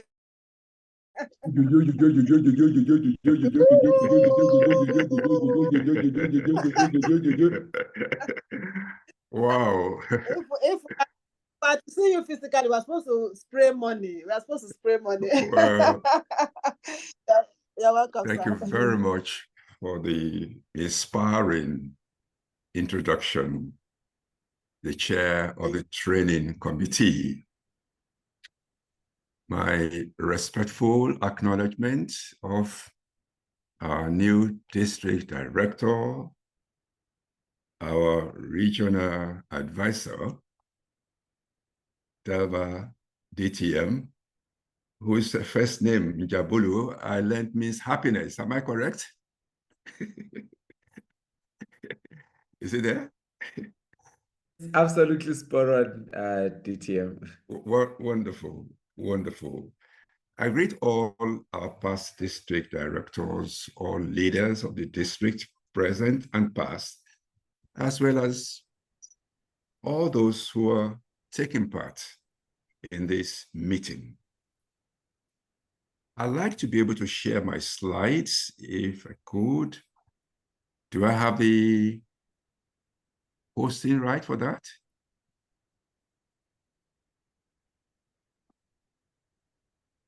All right. Good. Good. Can you all see my slides now? Yes, we can see. Thank you. Well, you might want to put it on slide mode. Yes, I've tried that. Let me see. Doesn't seem to. Okay, it's better now. Very good. Thank you very much. This is a topic that I find to be of very great importance. Conflict resolution. We all know that conflict, if not resolved, can lead to many disastrous things. It can lead to war. It can lead to destruction. And yet, if well managed, what looks like the impossible can sometimes become surprisingly easy and feasible, depending on your use of the right approach. And to put this into perspective, I'd like to tell you about the story of a gentleman in South Africa, Rolf Meyer. This gentleman, at that point in time, was even being picked to succeed de Klerk. He was very much on the path of apartheid. Then one day, he had the opportunity of having a word with a member of the resistance group. And he asked him, the young man, why did we join this group? Then the young man told him a story. He said he had a master. One day, they were in a car with an open back, and that he and the master's dog were in the open end of the car. Then it started raining. The master stopped, went to the back of the car, took the dog with him to the protected part, and left him alone in the rain at the back of the vehicle. Wow. When Rolf Meyer heard this story, he was so struck by that kind of experience. He could feel with this young man how the young man would have felt in that situation. And lo and behold, that was the turning point. He said he could no longer be a part of what had been giving rise to this kind of experience. He switched around and he became strongest advocate, eventually helping to bring about a situation in which you could have a win-win condition for all those in that part of the world. But what happened? There was some communication, some learning, some insight into what was happening on one side by somebody who was on the other side. And following that, it was like a mountain dissolving, or a mountain being moved. That is how powerful conflict resolution can be. Secondly, I've followed what has happened in the course of this training. And I can see how the different trainings we have had so far dovetail into conflict resolution. Because indeed, many of those things we heard in the course of what makes for effective meeting, all the negative things there are potential causes of conflict. Conversation hoggers, hijackers of meetings, fighting at meetings, poor meeting conduction, the shortcomings, like not telling the truth, not having trust, time-wasting meetings, are all possible causes of conflict. And we should count ourselves very fortunate that we are Toastmasters, because so much is afforded us, such as what you have in the Leadership Excellence series that are aimed at teaching us, the members, the skills that we need in order to be successful, not only inside Toastmasters, but also outside Toastmasters. And this is where the conflict resolution training comes from. But to start with, I'd like us to look at two questions. You're all leaders. In your own estimate, where do you think the need is greatest among leaders? Is it the skills to improve teamwork, or the skills to improve delegation, or the skills of conflict resolution? In your own experience, how will you rate these needs? Any takers?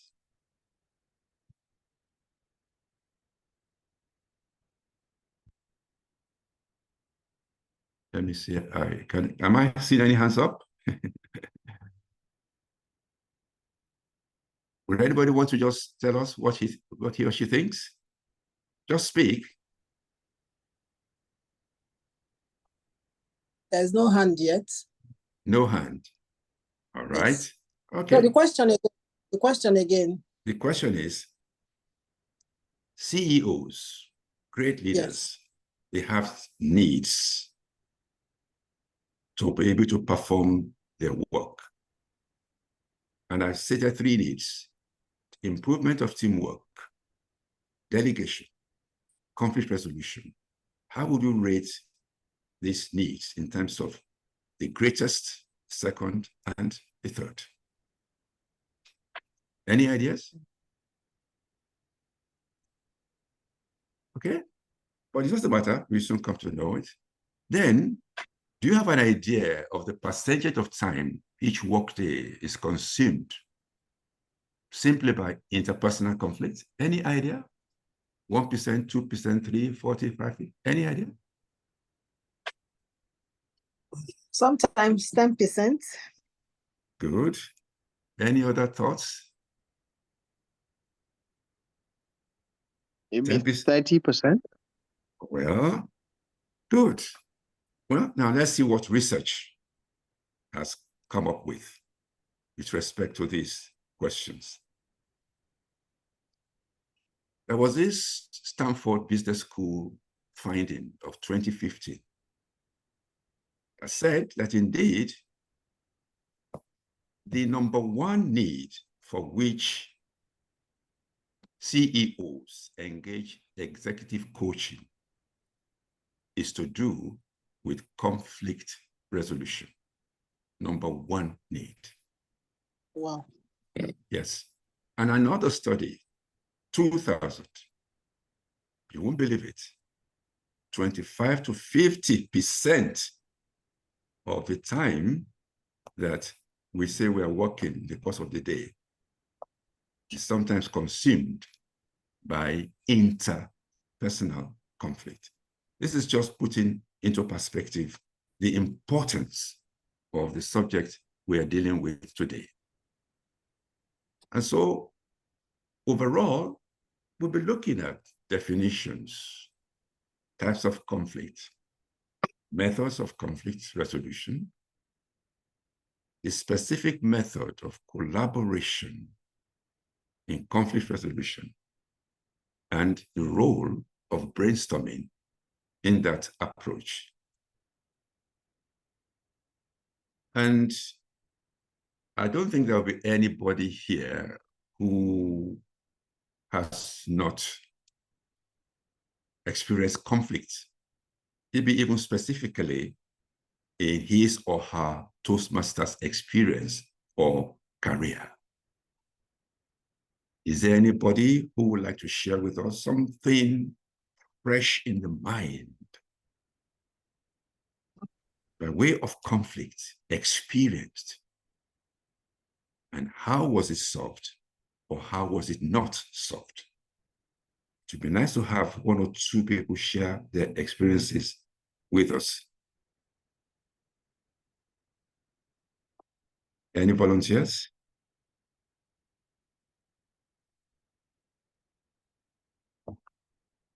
Or you haven't been experiencing conflicts?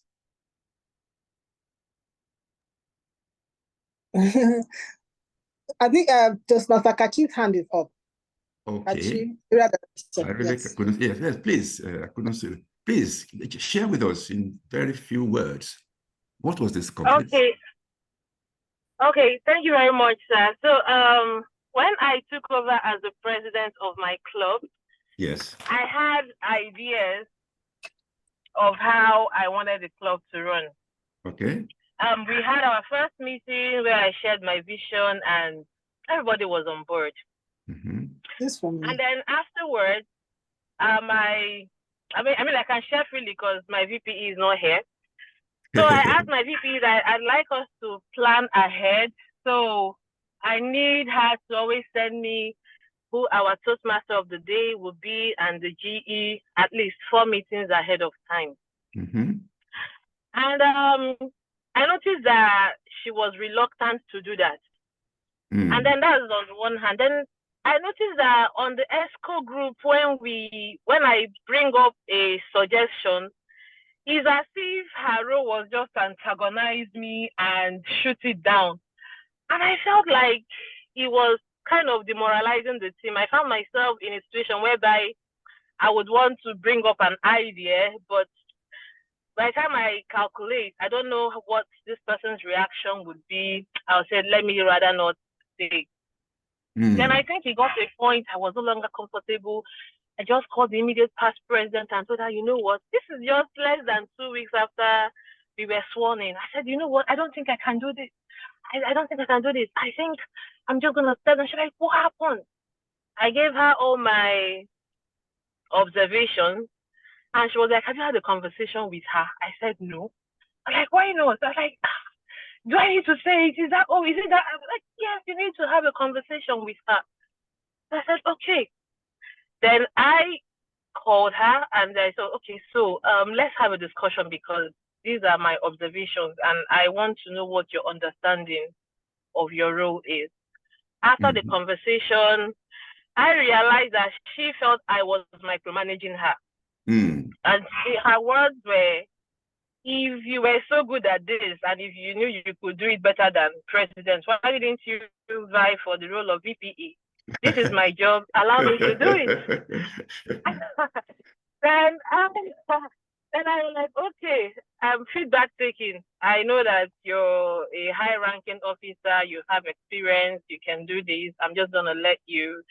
At least you know where we are heading to as a club. I've shared my vision and all of that. So I'm just gonna step back and ensure that everything goes well. And if I notice that you're dropping the ball, then I'm gonna have a way of communicating that. And after that experience, there was mutual respect. between both of us. And yeah, we worked very well as a team afterwards. Thank you very much. Wow, what a very apt example of the kind of thing I wanted us to hear. Conflict, recognition of what was causing the conflict, and the measures taken to resolve the conflict. As she was speaking, so many things were coming to mind.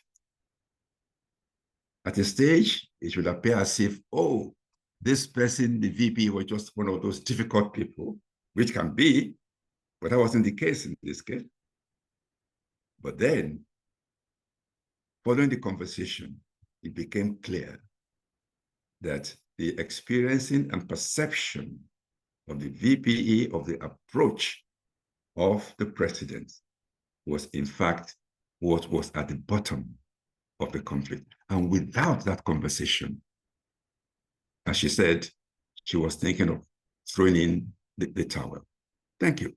But we'll get into all of that, more of that later. I can see a hand raised. Is that a hand raised? Is that still a hand? Another hand? Yes, please. Let's just one more example and we move. Good Yes. morning, my leaders. Thank you. Okay. Good morning, my leaders. I believe on the Oh, the sound is poor. Is it just me? So for me, when I emerge as the club just Excuse me, can you hear him well, or is it just me?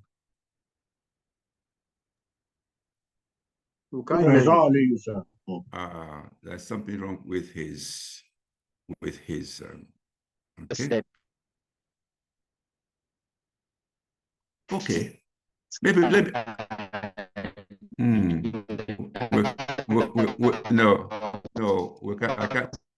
can't hear him well. Please, can I go back to the slide sharing?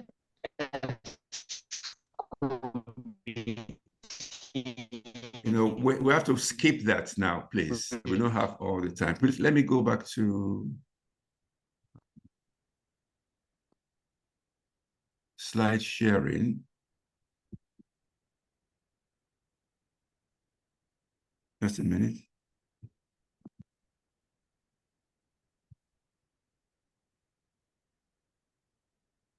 Just a minute.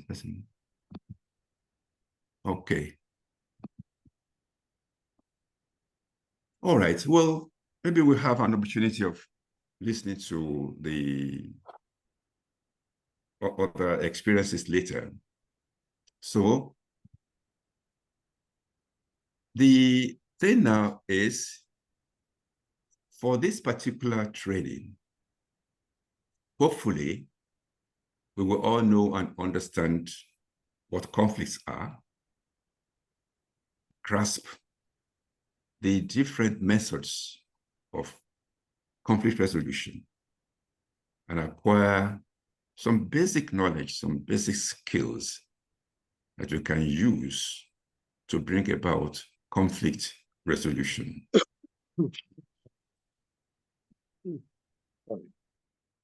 Well, I'm sure we're all familiar with what conflict is.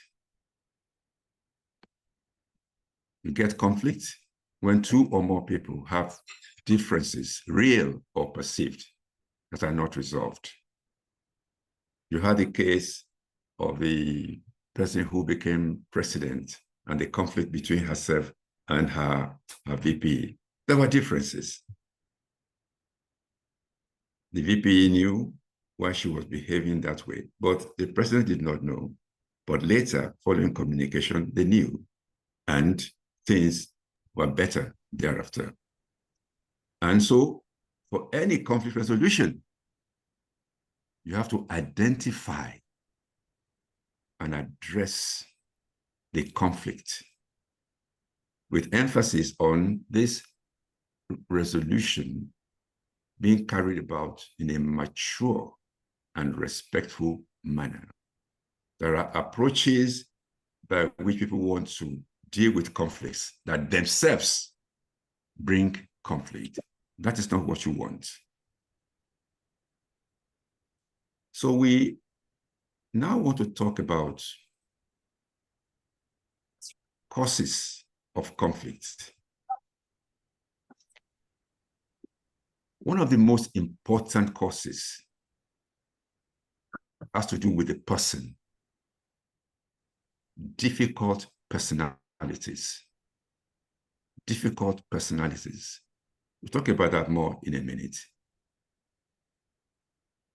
Then you have misunderstanding. The example given by the one who was president and the conflict between herself and the VPE, that in a sense comes under misunderstanding. They both saw how each one should behave or act in different ways. One felt she was being micromanaged.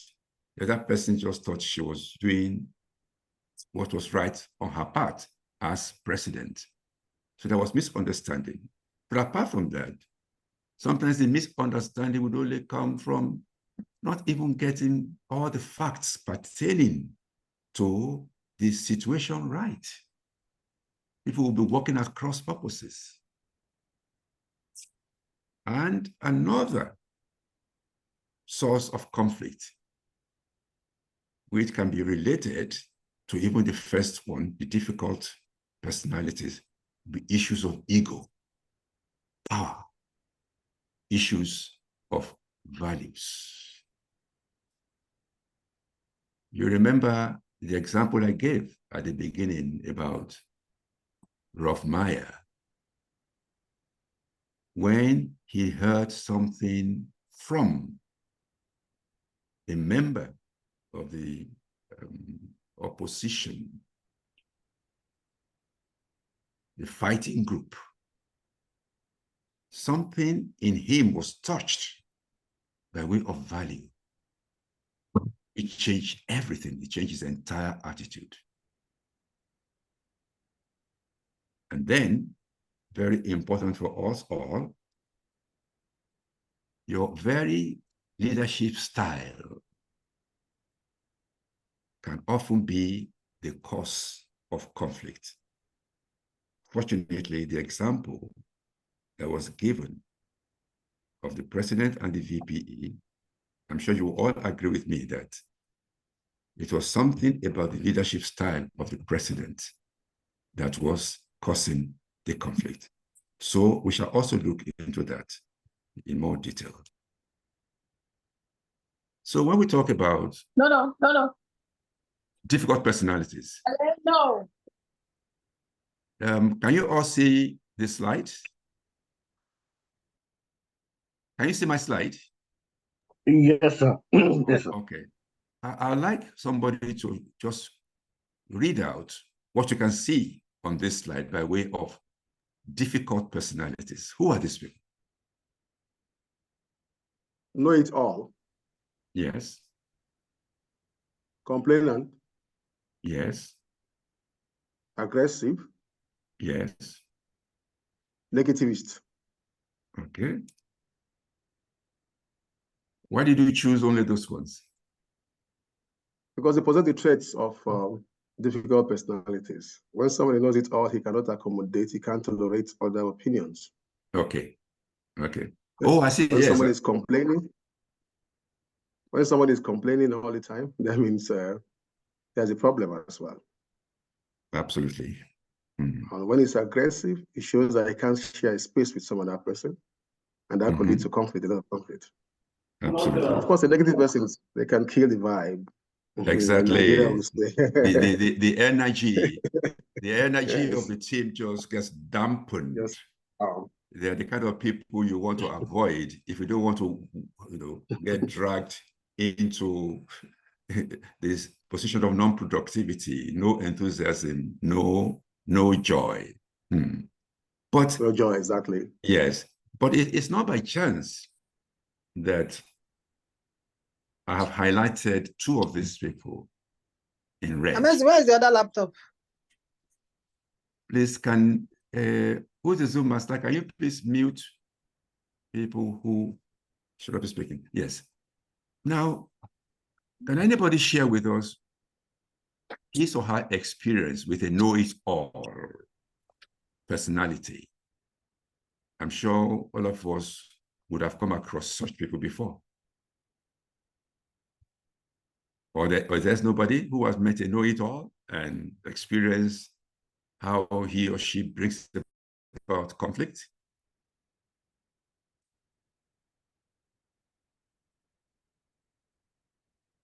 Hello. Good morning. Good morning, everyone. Good morning. Who is speaking? My name is Toastmasters Zainab Adam. Zainab Adam. Good morning. Good morning, sir. I'd like to hear the know-it-alls. Tell me about them. Okay, so I worked with someone who always felt like their opinion mattered more than everyone else. So it meant that they were not open to suggestions. Most times when you brought about anything, he wanted to criticize it. He wanted to give his opinion, and his opinion had to be superior to everyone. So it was so hard for everyone else to feel like their opinion mattered, or a lot of us didn't feel heard. And outside of not feeling heard, it was very hard for him to now also learn new information that could be useful to that job. So it was very hard to work with him because he couldn't manage his emotions. He wasn't emotionally intelligent. He was just very difficult to work with. So that was my experience. Thank you. Wow. Well, thank you. That's very useful. But how did you deal with the situation?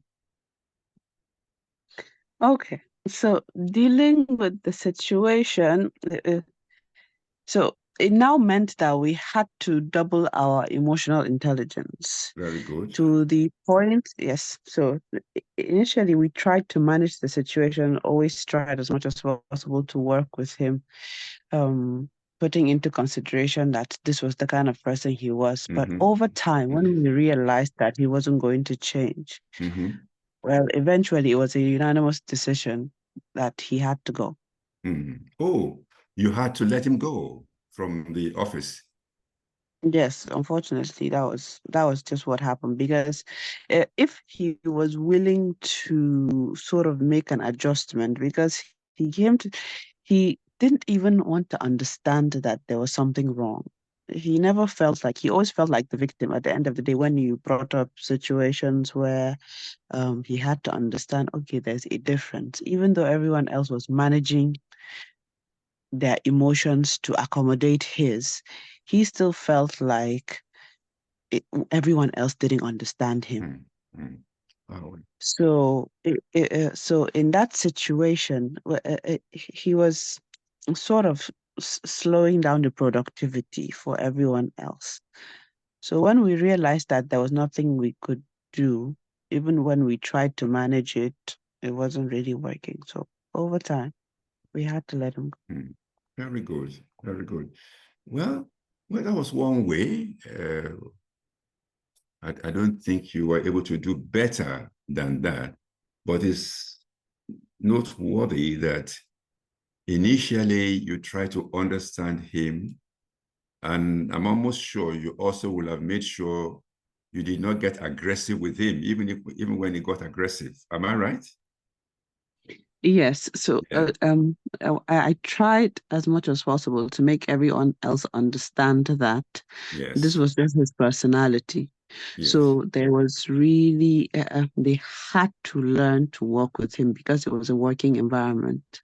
Yes. And one of the things I always encourage, especially working with my team, is to ensure that we have a harmonious relationship around. So conflict is one of the things I try as much as possible to avoid. So, but it appeared as though he was threatening the situation. So Yes. That was why at the end of the day, we just realized probably excluding him was going to be the best thing since he was not willing to adjust. Yes. Yes. Yes, that's okay. I mean, the ultimate, even in that situation, well, you're not a corporate organization, but beyond that, there could even be room for that kind of person to see a psychologist so that they can be helped. So come to appreciate what was the matter and how he could get out of that kind of situation. But it's very important that you took measures of trying to understand him for what he is, not aggravating him by also becoming, antagonistic or aggressive with him. And I'm sure on a practical basis, well, you'll always acknowledge what he has to say and thank him for it.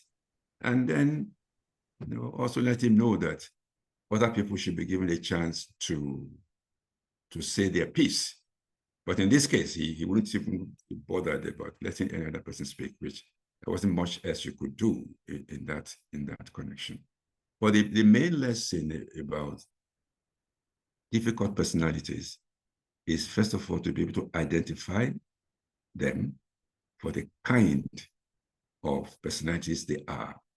And depending on what you identify them to be, that's what will determine how you may, in each case, manage the person in the situation in order for him not to be too much of a deterrent to the progress of the group. And what you do in one case will be different from the other. Sometimes all you may need to do is just to avoid such people.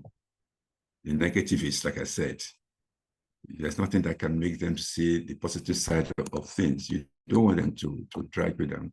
Understand them, but get on with your own work and hoping that, well, they'll come to a better appreciation of what their state of mind may be contributing to the role they're playing in the team. Okay, let us move on. One thing I want to say as a background to what is to come, and also which will also throw light on what we've said before, is that every conflict actually plays out in the brain.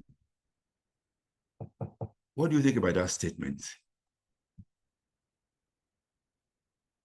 Every conflict actually plays out in the brain. I'd like to hear your view on that.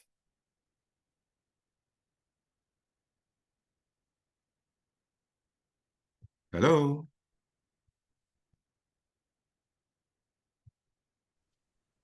Can you hear me? Yes, yes. Yeah, what do you think about that statement? So for me, I think what it means is that before you can verbalize the conflict, you would have thought about it. Yes. So you first of all have a thought of, this is what I want to do, this is what I want to say, before you carry out the action. That's what I feel. Yes. Any other view about that? Yes, I don't know other view. I would just say it's already a premeditated action before it becomes a reality. Yeah. In fact, whatever, yeah, you're right. Whatever conflict is going on, it involves your thinking. It involves your feeling. In as much as you are experiencing it, it is actually playing out in the brain. So I want to return to the Yes. Okay. So when I say, oh, why is it not sharing? It's still coming through on our side, PTD, Awoyomi. Okay. Can you see it now? We see the slide with the social pain and physical pain. Oh, come again, please. We are seeing the slide with the social pain and physical pain with the title, Every Conflict Plays Out in the Brain. That's yes. the yeah, but unfortunately, I'm not okay. All right. Uh-oh, just a second, please. Okay. Okay. Let me just, you can see my screen now. Yes, it's come out of presentation mode, so we still change from slides, but we can see it. Yes, okay. Okay. Let me now put back in conversation, presentation mode.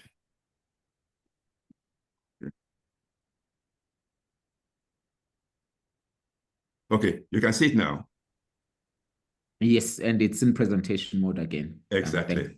Exactly. All right. So as I was saying, if a person is in conflict, you must be thinking something, you must be feeling something in that conflict. The two of you or the three of you or all of those involved in it. And in as much as that is the case, something is going on in your brain. This is why I say that every conflict actually plays out in the brain.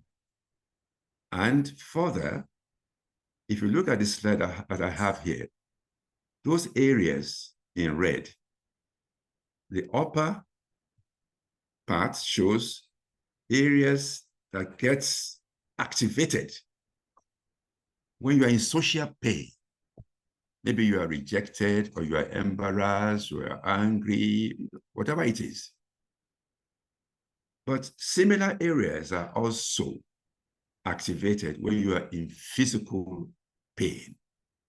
So the experience of social pain, such as in conflict, is playing out essentially in the same area, roughly, as what happens in physical pain. And based on that fact, there are certain things which you should know about every human being and the way his brain works and what happens in his brain. There are certain things that are like buttons, if you like, social buttons, which when you press, depending on how you press it, it's either going to lead to a threat response or lead to an approach response. And basically that has to do with the issue of status. Nobody wants to have his or her status diminished by anybody at all. And here comes the need for respect and appreciation that you show to every human being. Fortunately, respect is one of our values in Toastmasters. It is something we must be wary of. The human being is very sensitive to that which touches his or her sense of status or self-esteem. Bear that in mind.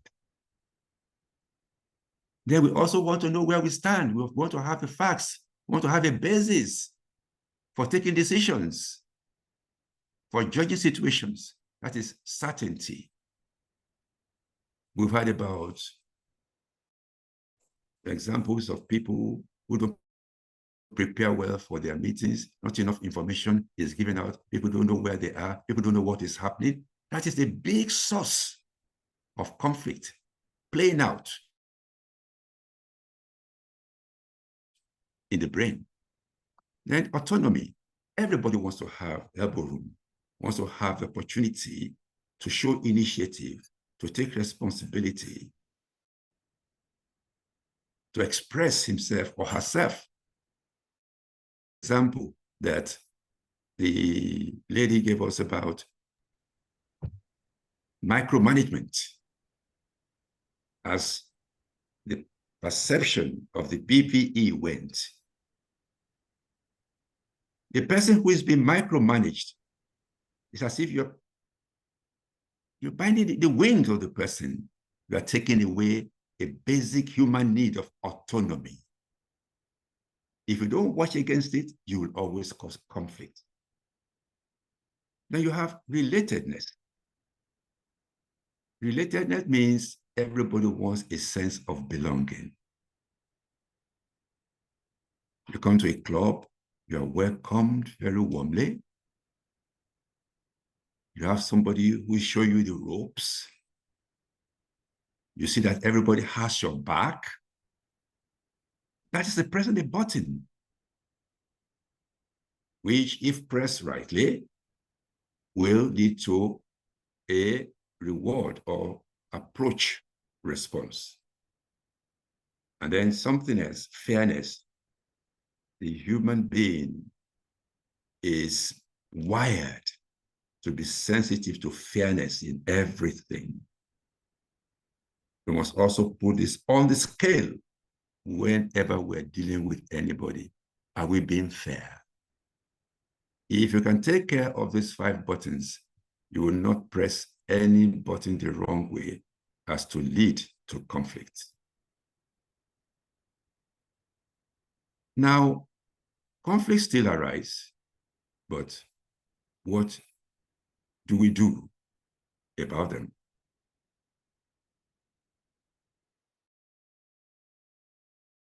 In which people on resolution. Some people just ignore whatever is happening. They choose not to treat it. There may be room for you to do that, especially when you weigh the fact of, if I do something against if I don't do anything, and you can see clearly that, well, you can let this just be. Like the example given is, if you're in traffic and somebody cuts you off very rudely, you don't want to now attack him or something. If you can just let such a person be, you help yourself, you won't raise your own blood pressure, you don't increase the chance of accidents, you can ignore it. And then you have the approach of accommodating. Here, there's also room for it as long as you don't do it too much. In the sense that when you accommodate, the person with whom you have a conflict wants something, you also want something, and you realize that what he wants, give it to him. It will not really cost you much. It does not mean that much to you. Then you can let him have it. But you must be careful and you do not keep on giving and giving and giving and giving until you become the footmat of everybody.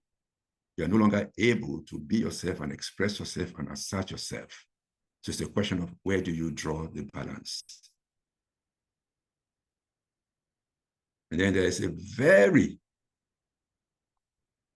common way in which we deal with conflict, which is the use of force.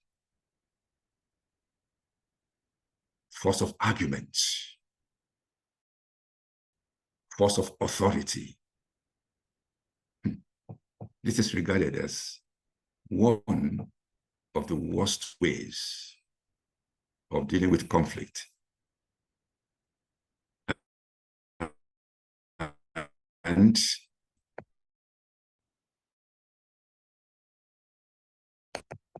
cannot be a good way to use routinely when you are trying to deal with conflict.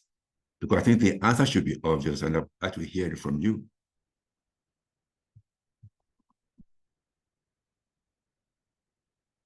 Any takers?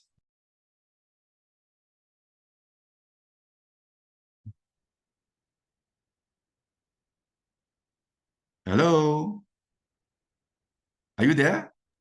Yes, we are here. Yes, what do you think about that? Okay. The approach of hierarchical force of argument, force of authority, force of aggression. If people use it, well, yes. Why do you think it cannot be a good method for conflict management, except in exceptional cases? Okay, thank you, Itim Abayomi. Yes. What I think is the reason why that is not good for conflict management is that it doesn't really resolve conflict, but instead you are just, the person is trying to mute or shut the opposition off. And when you try to just shut them off, it doesn't give you the room to actually ascertain if what they are saying is right. But you are just trying to force your opinion on them. You are trying to make them to just follow your will, whether you are wrong or not. And at the end of the day, it doesn't resolve anything. It's either those others just leave the table and while you be left alone to carry on with the project or whatever it is that's caused the conflict in the very first place. Very good. I like that answer. But how does that play out in the brain of the person concerned, the person you're shutting up? The person will feel a lot of pain because he doesn't feel heard. Exactly. It's not accepted. It's not being related to. So it's a lot of pain that will go on in the person's brain. So the conflict will actually increase in his Absolutely. own brain. Absolutely, sir. And if it continues to increase, you continue to suppress it, it will be like a volcano which will erupt one day. And this is why you're told this is not a method. Although people use it, it's not a good method at all. It actually crushes and causes pain to the individual concerned. But of course, there will be occasions in emergency. Like, for example, you have two firefighters, somebody that's fire burning, and you have to save life in a matter of seconds. Do you have time for debate and, and discussion at that time? Hello? There will be time for debate. Yeah. The only time left is for how to rescue. Yes, the fastest means possible to get the job done. Yes, there are exceptions where this would be the ideal thing, but not a thing for you to use routinely. Don't forget, we said initially, you want to approach conflict management in a mature manner and respectful manner. Okay. Then you have compromise. Do you know what compromise is? Anybody? What is it to compromise?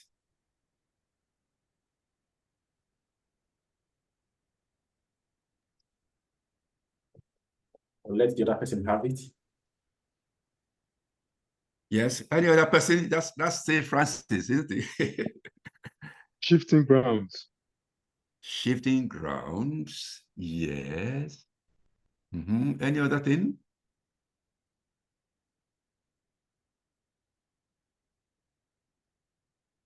When you compromise, you have what you yes. You let go of your wants and let the other person's ideas or no. Yes, you're coming close to it. You all have your wants on the table. And you agree, look, okay, I can give you this. You leave this to me. You don't necessarily let go of all your wants, but you let go of some, and the person with whom you are resolving the conflict will also let go of some. So the two of you do not have all that you want. You have some things you want, but you don't have some things you want. So that's why it's called a compromise. It can be useful. It can bring resolution in a short time, but the very things which you want, which you don't get, they will still continue to constitute causes of conflict because you haven't gotten to the root of the matter. So this is why it's not the ideal method. The ideal method is what we call collaboration. Collaboration. And collaboration is simply that all those involved, they want to be able to sit down, put their heads together in a creative way and using all the necessary skills, try to arrive at a solution that is a win-win for all those concerned. It takes a lot of skill, a lot of patience, a lot of commitment and trust, but it is the golden approach to conflict management. So by way of fun, let me put some pictures. What would this be by way of conflict management? What is that? Don't know this. Horse, hierarchical horse. No, it's not a horse. It's an ostrich. It's an ostrich sticking in the sand. The ostrich burying his head in the sand. Oh. What is that kind of approach? Ignore. You're ignoring. Everything is happening above your head. You are burying your head in the sand like an ostrich. Not a very comfortable position. What about this one? When you are pushing and trying to make the other one fall down. What is that? The use of force. That's the use of force, yes. Force, aggression. Hierarchy, aggression, yes. And what about this one? Have you heard about whack-a-mole? Whack-a-mole. Yeah, whack-a-mole is a game, you have like a hammer inside the moles. When whenever the mole comes up, you whack it.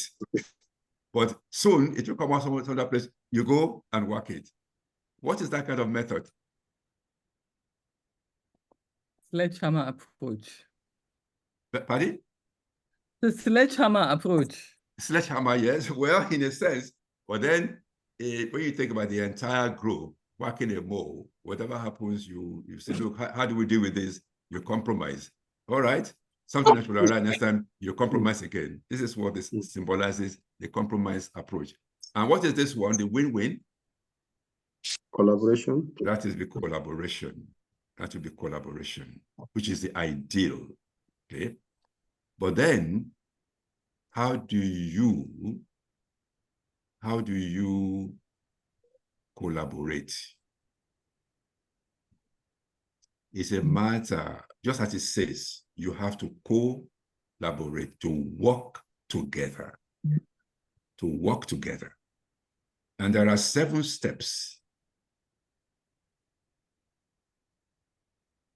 The first step, you really have to find the root of this conflict. Because sometimes what you think is the root of the conflict may not be the root of the conflict. You have to get to the bottom, what is really behind this conflict. And usually you can have somebody who would take charge, bring all those involved together, and he must allow everybody to speak, express himself, express herself, pour out her heart. And not only for everybody to speak, all parties will also be obliged to listen. That way, you see where they disagree, you see where they agree. And then, based on that, all together, you can now say, okay, what is the way forward? Come to various solutions as to what can be the way forward and reach a consensus as to the best way forward. But for you to do that, you must keep a record of everything that is being said. You must make sure that after keeping such a record of everything that is said, when people are speaking, you don't shut them up. You don't judge what they're saying. Let people come up with as many possible solutions as possible based on what has been put on the table. And this is what you call brainstorming of solutions. You have all the information. People have aired their views, all their emotions, what they think is contributing to it. Okay, what is the way forward? Then, as in a brainstorming session, just come out with any ideas that comes to you in as creative a manner as possible.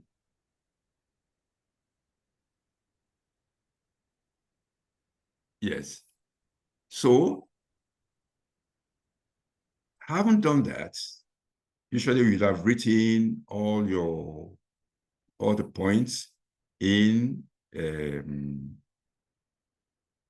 maybe on the flip chart or wherever you're recording it. And then you start going through each point one by one. Has any of you ever taken part in a brainstorming session?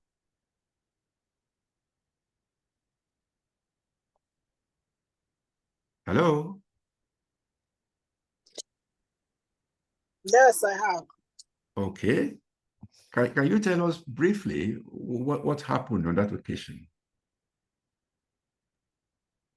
Okay, so in that, I was the one that led the brainstorming. All the better, yes. Yes, so it was when the exchange rates increased, and we were thinking of how do we talk to our members? What's the best way forward to approach our members? That's the Naira equivalent of the money we are collecting for our dues have increased. Yes. So a lot of people have different ideas, different views of how best we should approach them. Some people even said there's no need. No need what? As many ideas as possible that people were giving suggestions. So when we wrote them down, when we collated all the ideas, we had to now do like an elimination process. Like for some that said, okay, clubs should be the ones to pay for the shortage. We said that this one is not visible. How many people are you going to pay for? So that's how we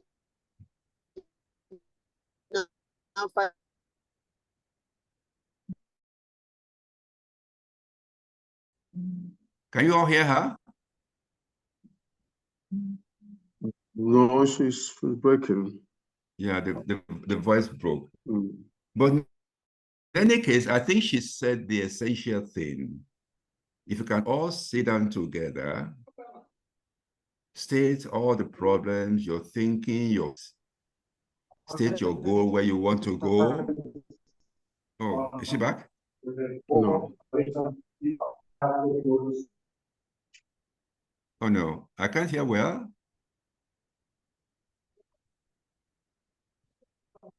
I can't hear very well. She's not the one, it's somebody else's phone system. Okay, no, nobody is talking. Okay. In any case, I think you said the essential thing you wanted to say, that you brainstorm. So what was your final conclusion?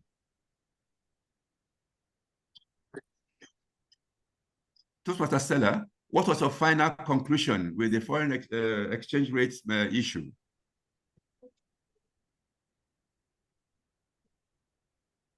Hello? Oh,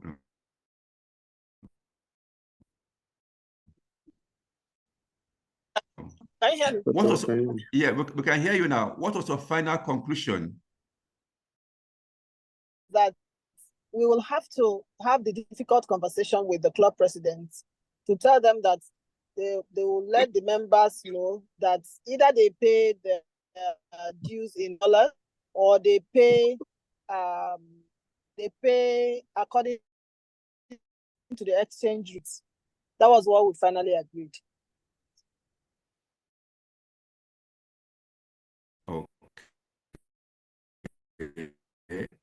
We had some, conflict at the beginning, but Yes. when we had to explain the reason why it has to be that way, I believe that, yes, from the consensus we had, that everybody was happy with that. The main message here is that we should all become familiar with the method of collaboration. Method of collaboration, which can sometimes entail the method or the skill of brainstorming, which, if we know how to use, can give us very beautiful results and get us out of many a conflict. Then, going towards the end, I said earlier on that you have to watch your own leadership style, because it may be the cause of conflict.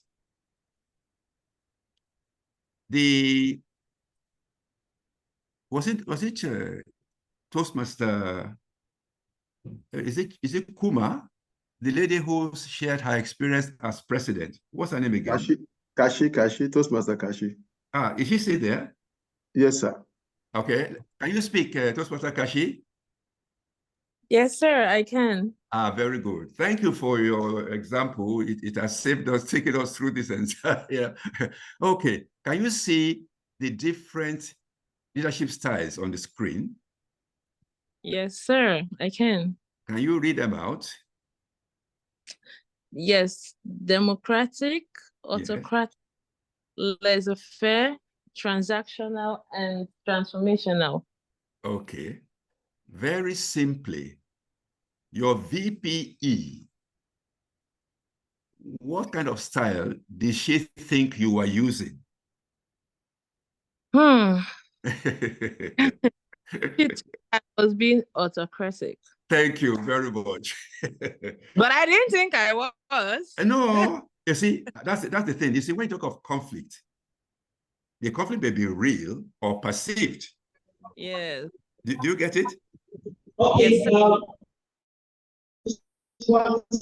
sir. She. Oh, please, can somebody mute the. Please, can somebody mute the background speeches?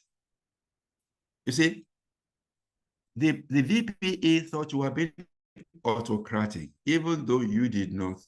You were. Yes, sir.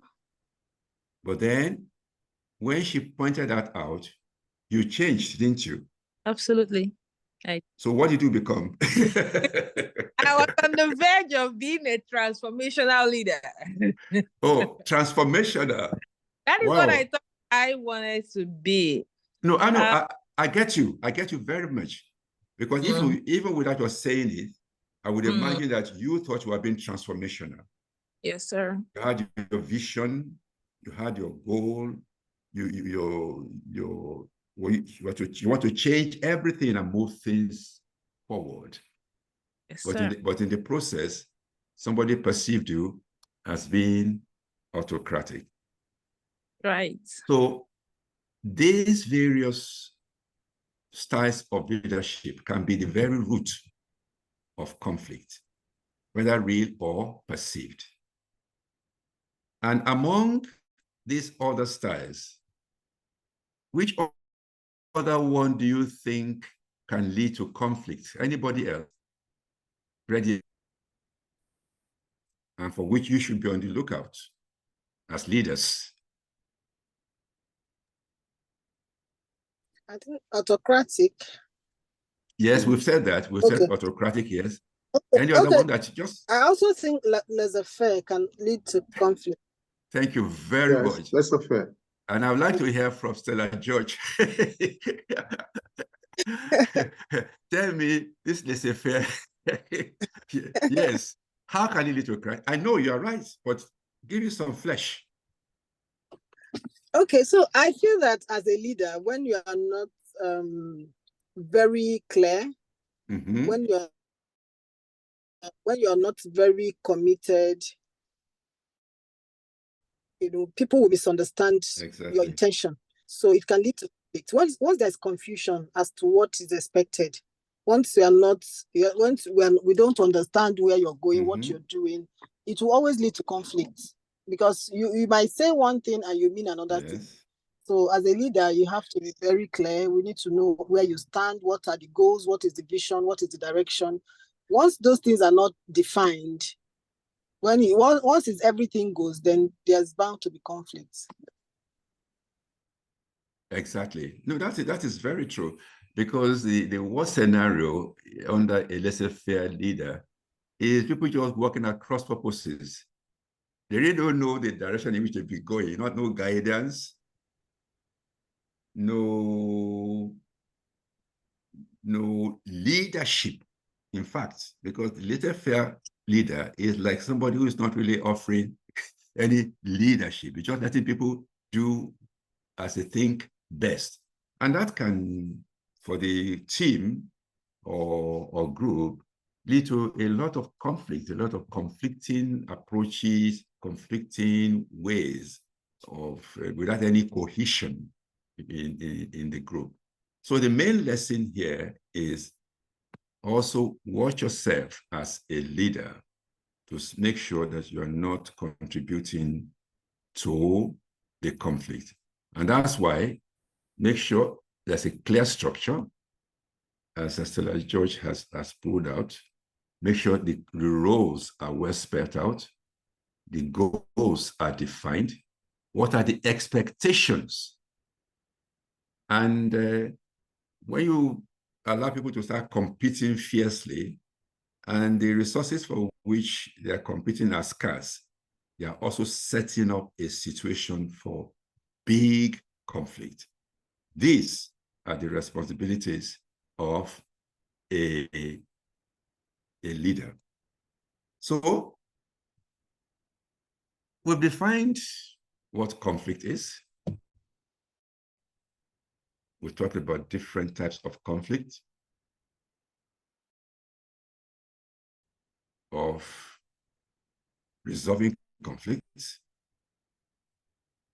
We've highlighted the golden approach of collaboration, including the skill of brainstorming.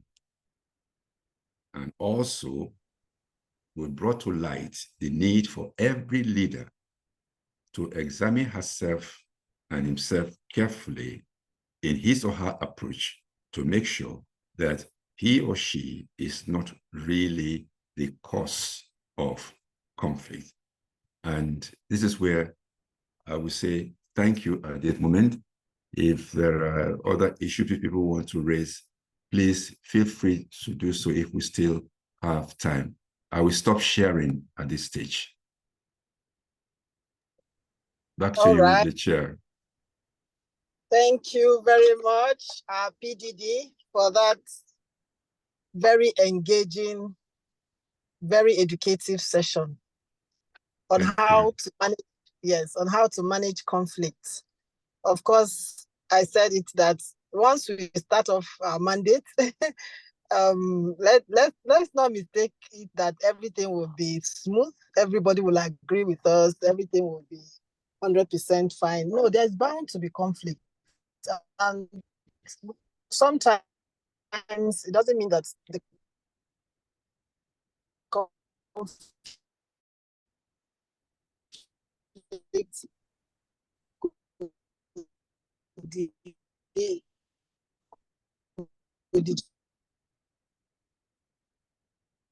Oh, it's breaking.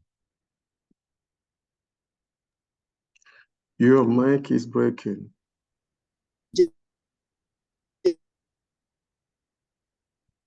Technology don't allow today.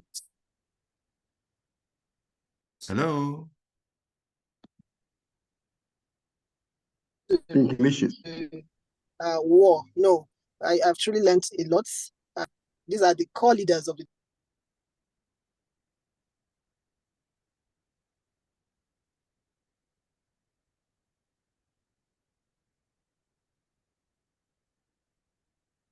Well, I think we have internet issues here now. With stuff. It's okay. I think I'm having network issues. Yes, can you hear me? Do you have any question now? Sorry, I have a question. Yes. And after now, I won't ask question again, so Okay. that it doesn't look like I'm facing conflict by hijacking the meeting. Oh, hugging. Good day, sir. Thank you. It's an opportunity learning from you. And let me confess now that when I see you and a few other persons, I know I'm in the right place, because sometimes I look at my age and say, these are young people. What am I doing here? But thank God they're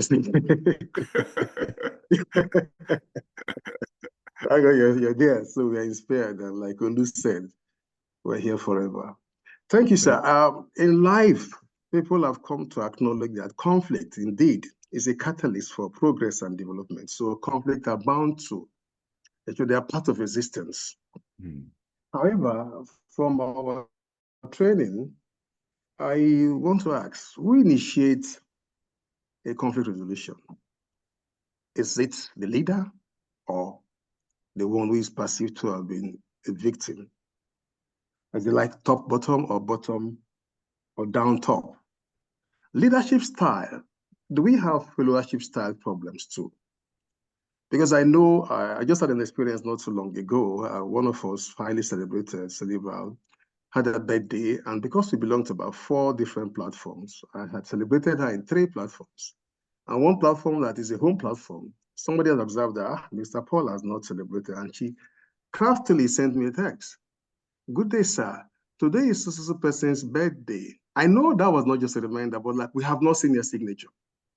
So I immediately went and said, happy birthday on that platform. But for me, I know how to celebrate this person. I didn't call the person. So do we have a followership style problem too in conflict creation? Thank you, sir. Well, you're talking about conflict creation, yes. And if I may put your question in other words, when there's conflict, are you saying does it come from the followership or does it come from leadership style? From leadership? It can come from either or from both. Okay. Yes. And there's something very interesting that I would like us to bear in mind, that whenever there is disagreement between you and anybody, no matter who it is, wisdom demands that you look into yourself for what you may be contributing. It will be very rare that there'll be nothing absolutely that you may be contributing. If only lack of understanding, if only lack of maturity, there will be something somewhere.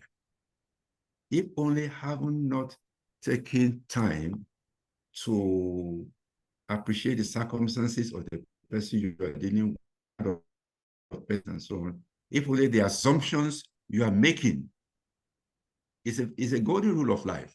Whenever there's a disagreement between you and anybody, look for the faults yourself.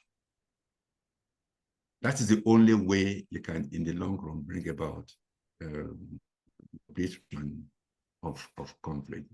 Although we know we talk of boss and I mean leadership, you will expect that normally it should be, I mean, the boss or leader would be in an easier position to initiate things. Yes.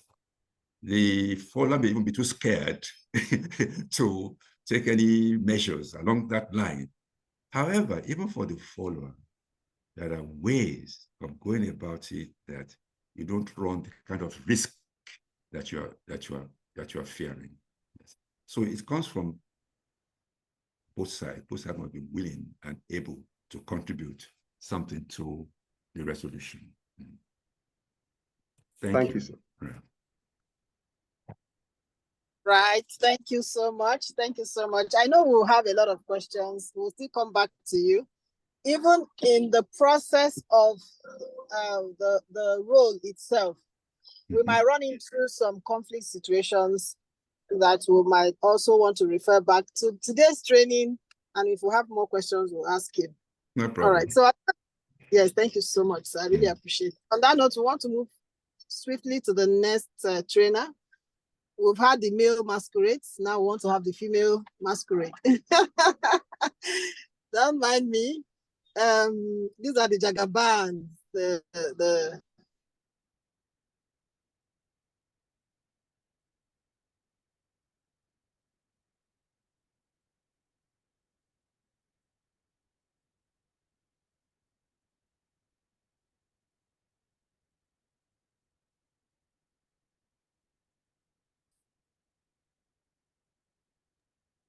Network.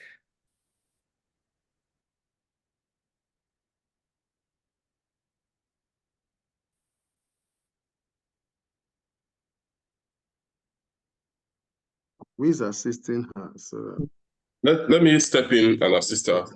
Thank you. So we are going to be moving to the next facilitation, which is going to be held by Jagaban in the Toastmasters community. She will be speaking to us about establishing and supporting new clubs. Please join me to welcome the distinguished Toastmaster, Sonia Arana, past Division E Director and a leader to a lot of us. Over to you, ATM Sonia Arana.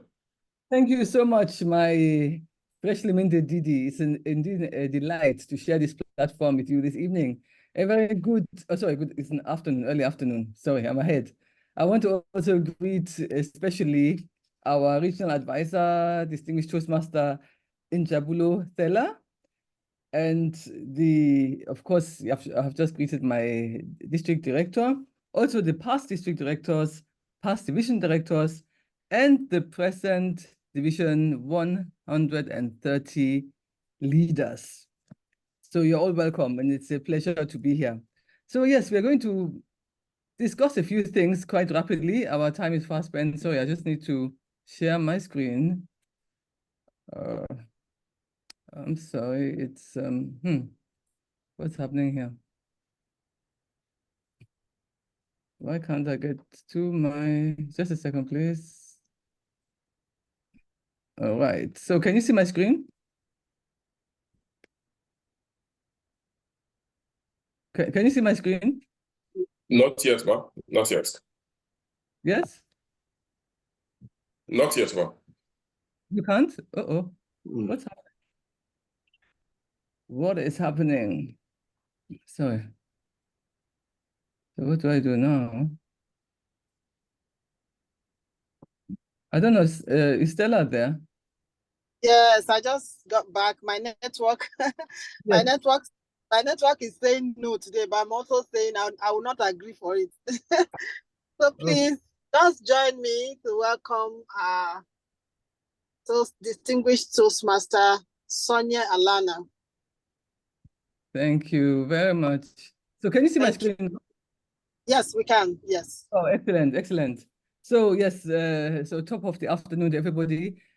And thank you very much, distinguished Toastmaster Abayomi, for that wonderful presentation. Two things I took away straight away is that your leadership style may be the cause of conflict. I mean, that is interesting and something that we should really look into deeply, as well as wisdom demands that in any conflict at all, we look inwards. So I want to thank you for that. Okay, so how are we going to, as area and division directors, establish and support new clubs? Because as we know in Toastmasters, that's what it's all about. It's not just for us to enjoy giving our speeches and making sure that we have our personal growth, but as leaders, it is now a responsibility for us to ensure that we lead our divisions will lead our areas to success. So the mission goals and club goals, sorry, we are going to look at the mission and goals, club builders, and the club building cycle in our agenda. So let's describe the relationship between establishing new club and the Toastmasters and district missions. So how do we, what is the relationship? I know that I've noticed that from the other trainers, we are a little bit reluctant to speak. But I would like to encourage you to please be highly interactive because it makes things so much easier. I'm not going to go into breakout rooms, so we're going to discuss things here and now. So could somebody please volunteer that what's the relationship between establishing new clubs and the Toastmasters and district missions? Do we know that? Distinguished Toastmaster Olu Joseph, please speak to us.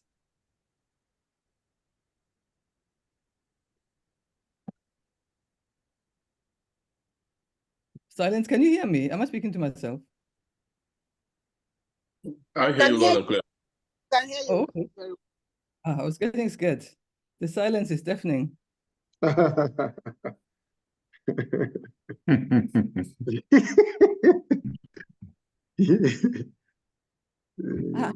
thought that we are speakers and leaders. So what is happening? Anyway, this is our session of objectives, right? So, and we are also to identify which district leader responsibilities help us to establish new clubs, and then to recognize the support available to establish new clubs. And then we're going to describe the club building cycle and identify opportunities for new clubs. So it's quite straightforward, really. So the Toastmasters mission is that we empower individuals to become more effective communicators and leaders. I'm sure we know that as our Toastmasters mission, yes? We should know that off by heart, right? So we empower individuals to become more effective communicators and leaders. And from what we heard, especially from the last session, to overcome conflict, etc., it's important that we know how to effectively lead people to become communicators and leaders, because leadership is all about doing things in the correct way, because perception is actually reality.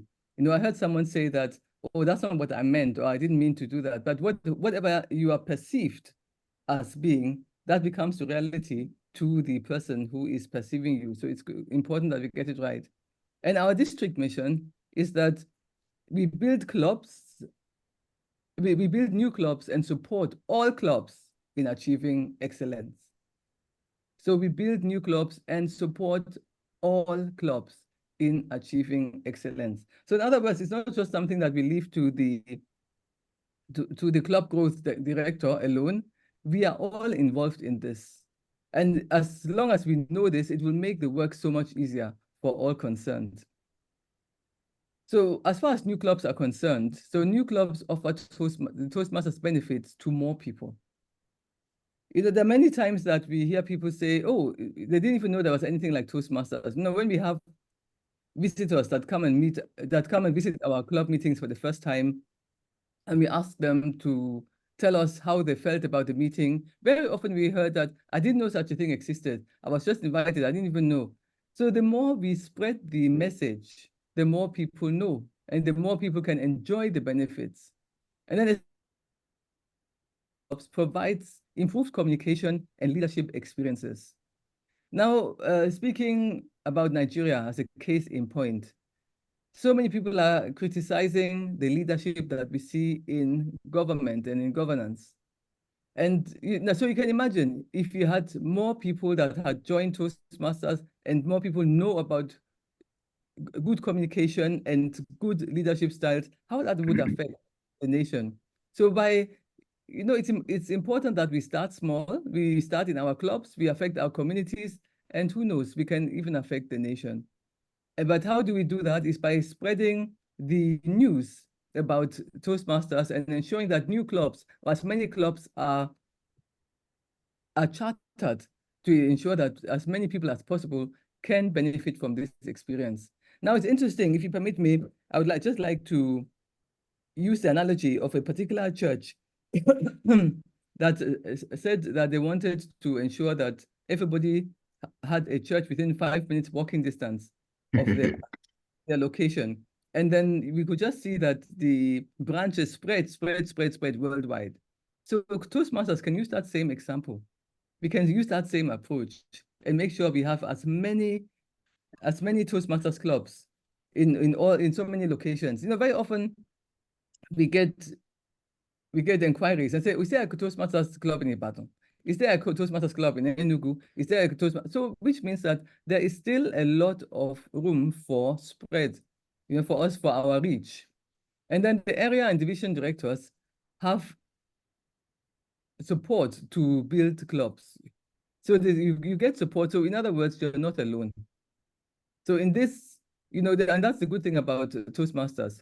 So in our quest for establishing more clubs, new clubs, and good clubs, you're not alone. There is help on every side. So we are going to look at the club builders, okay? So all Toastmasters expand the network of clubs, areas, and divisions. So that is for all. Now, area and division directors serve as liaisons between districts and clubs. So whatever is happening in a particular place, somebody saying, okay, I think you have 20 members, you know, well, let's start a club. So the area and division directors will now serve as liaisons to help to ensure that the charter process is being followed and that these clubs are established. And then area and division directors work with sponsors and mentors so to ensure the smooth sailing and the smooth takeoff of these new clubs. And area and division directors need to fulfill duties that support club building, right? So in other words, you need to be available for the people within your area or within your division, so that you can help out, you know, as and when needed. So we have a couple of games here that we're going to now all engage in. And so this is the Club Builders Responsibility game. Now, Club Builders building responsibilities. Now, in this particular slide, we have as number 1. So we want to now know, you see at the bottom, you have district director, club growth director, club sponsor, and club mentor. Now, the 5 points that are listed out on this slide, I would like for you to identify whose role it is, right? Number 1, serve as a contact for demonstrating meetings and pre-charter information meetings. 2, generate interest and recruit members in new clubs. Number 3, show new clubs how to hold meetings and elect officers. Number 4, submit charter paperwork, fees and dues to world headquarters. And number 5, plan charter presentation meetings. Whose responsibility is this? Is it the A, district director, B, the club growth director, C, the club sponsor, or D, the club mentor? They're all So, involved. pardon? Sorry, Yes. I don't know. Number 4 for it. Number 4, for instance, the club sponsor number 5, the club sponsor will be participating effectively there. Number 1, the district director will be involved.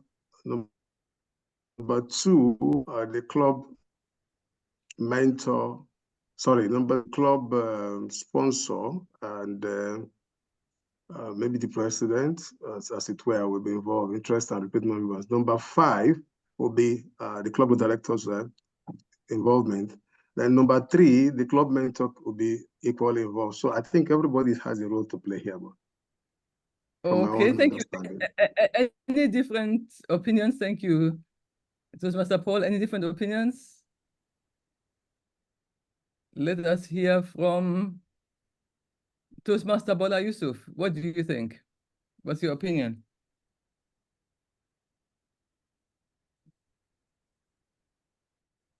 Is Toastmaster Bola Yusuf on the call? Yes, ma. Sorry, ma, I'm actually driving, but I'm listening to what you are saying.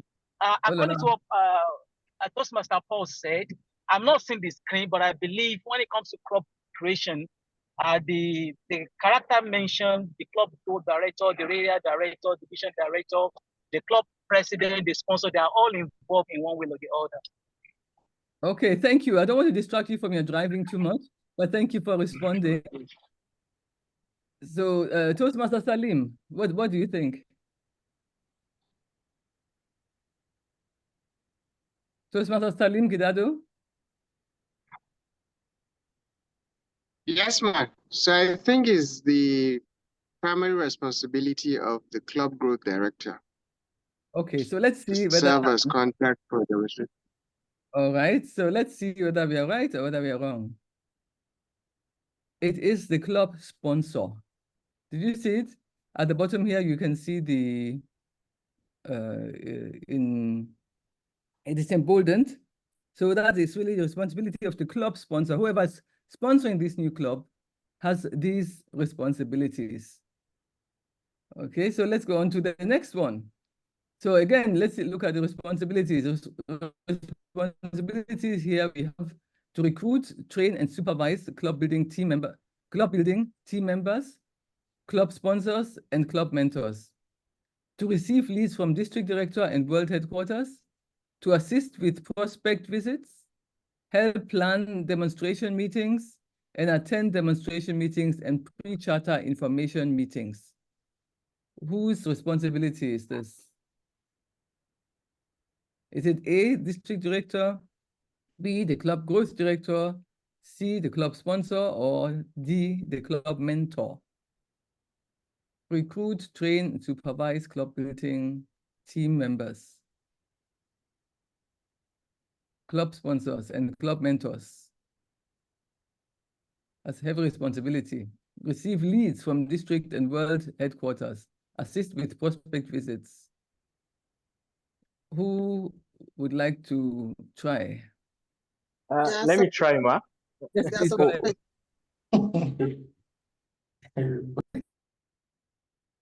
Go ahead. I've lost audio. Can't hear. Go ahead. Harry, go ahead. Okay, good afternoon, leaders. Thank you, ma. I think I would go for, or it's not I'm thinking, I would go for the club growth director, as he is the one to engage with this responsibility. Yes, ma. Club growth director, ma. Thank you very much. So let's see whether is he right or is he wrong. He is right. So let's give him a round of applause. The club growth director's responsibility. Absolutely. Absolutely. Well done. So next we have club building responsibilities. Number 1, to receive leads from world headquarters. And number 2, confirms alignment of new clubs. Whose responsibility is that? To receive leads from world headquarters and confirms alignment of new clubs. Is it the district director, the club growth director, the club sponsor, or the club mentor? I'll go for A, man. Who's speaking again? Salim. Okay, Salim, okay. That's good. So, Toastmaster Zainab, what are your thoughts? Toastmaster Zainab Good Adam. morning. Hello. Good morning. Okay, so my thought is A as well. I think A. Yes, Receive let's leads see from whether work. they're right.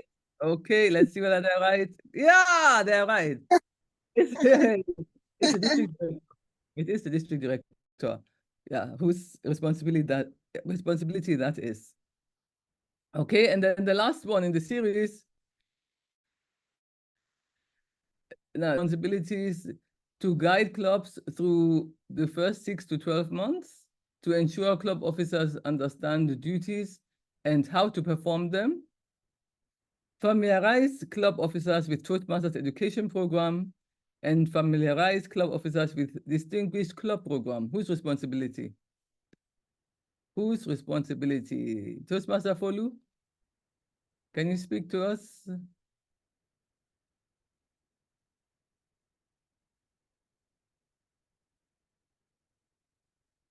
Is Toastmaster Follow there? Okay, I'm here. Sorry, it's a bit Absent? noisy where I am. Please repeat the question. Okay. Yes. It's I don't. Is the slide visible Yes, to I you? can see the slides. Yes. Okay. So whose responsibility is are the 4 points on the slides? Is it A, the district director, B, the club growth director, C, the club sponsor, or D, the club mentor? Okay. I'll go with club growth director. Okay, thank you. Toastmaster Nduke, what do you think? I think it is the club mentor for the first 6 months to 12 months, yeah. All right, so let's have a look. Yes, and you're correct. It's a club mentor. So those are the responsibilities for the club mentor. So it's important for us to know, what our responsibilities are, because when we know our responsibilities, then we can then therefore lead our divisions and our areas correctly. And then also we can avoid maybe making mistakes of leadership and ensuring we get the best out of everybody to ensure that we have the new clubs in place and we support them properly. So the club. So next we have for the district director, these are his responsibilities, his or her responsibilities. For the district director is to receive club leads from world headquarters, and he confirms the alignment of new clubs, right? So we saw that. And then for the club growth director, these are the responsibilities. The club growth director's responsibilities are to train and supervise club building teams. He receives the leads and he may forward these leads to area and division directors. And he serves as chair of the district marketing committee, which means that he will assist club building teams and assist the demonstration meeting team. Yeah, so these are the club growth directors' responsibilities. Next, we have the club sponsors. For the club sponsors, they need to follow up on leads, serve as contact for demonstration meetings, recruit members in new clubs, show new clubs how to hold meetings and elect officers, and submit charter paperwork, fees, and dues, and also to plan charter presentation meetings. Now, it's interesting because I have observed that in some instances, some clubs have veered slightly off the path or of the norms or the regulations of Toastmasters. And when I see here, for example, that show new clubs how to hold meetings and elect officers, we might think that it's routine, that we have gone over it over and over again. But just, I think last week, I had a visit from a team of newly elected club officers. And to my shock, the president said that she always thought that the general evaluator must come from another club. And I said, where did you get that notion from? And she just felt that because, especially in Division C, or what was Division E or Division U before, I know at one time we wanted to standardize or uphold the standards of Toastmasters. So the then leadership decided to get a few seasoned Toastmasters to act as general evaluator in certain clubs so that people would see how to evaluate properly. And you see, thereafter, people just thought that that was the norm, that if you want to have a general evaluator, you must get the person from a different club. So do you see how easily misconceptions can creep in? So it's important for us to keep everybody back on track and show them how it's done. Yeah, so these are the responsibility of the club sponsor.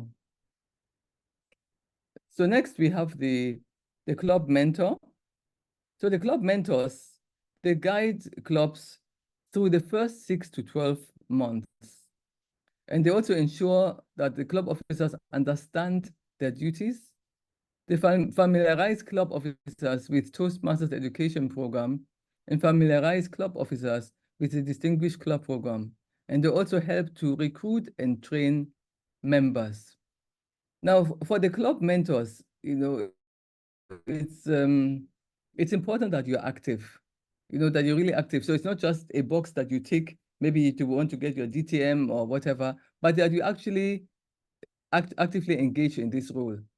And it will really show in the outcome of the club. It will really show in the quality of the club thereafter, and in the strength of the club, and how this club, continues, or the sustainability of the values of the club. So next we have the club building and the team support. So the club building efforts are supported by committees and teams.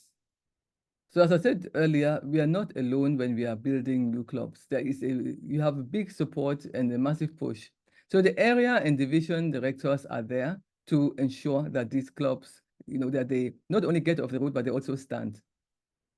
And then to serve as members of the district committee, they serve as members of the district committee, for example, the club extension committee or the marketing committee.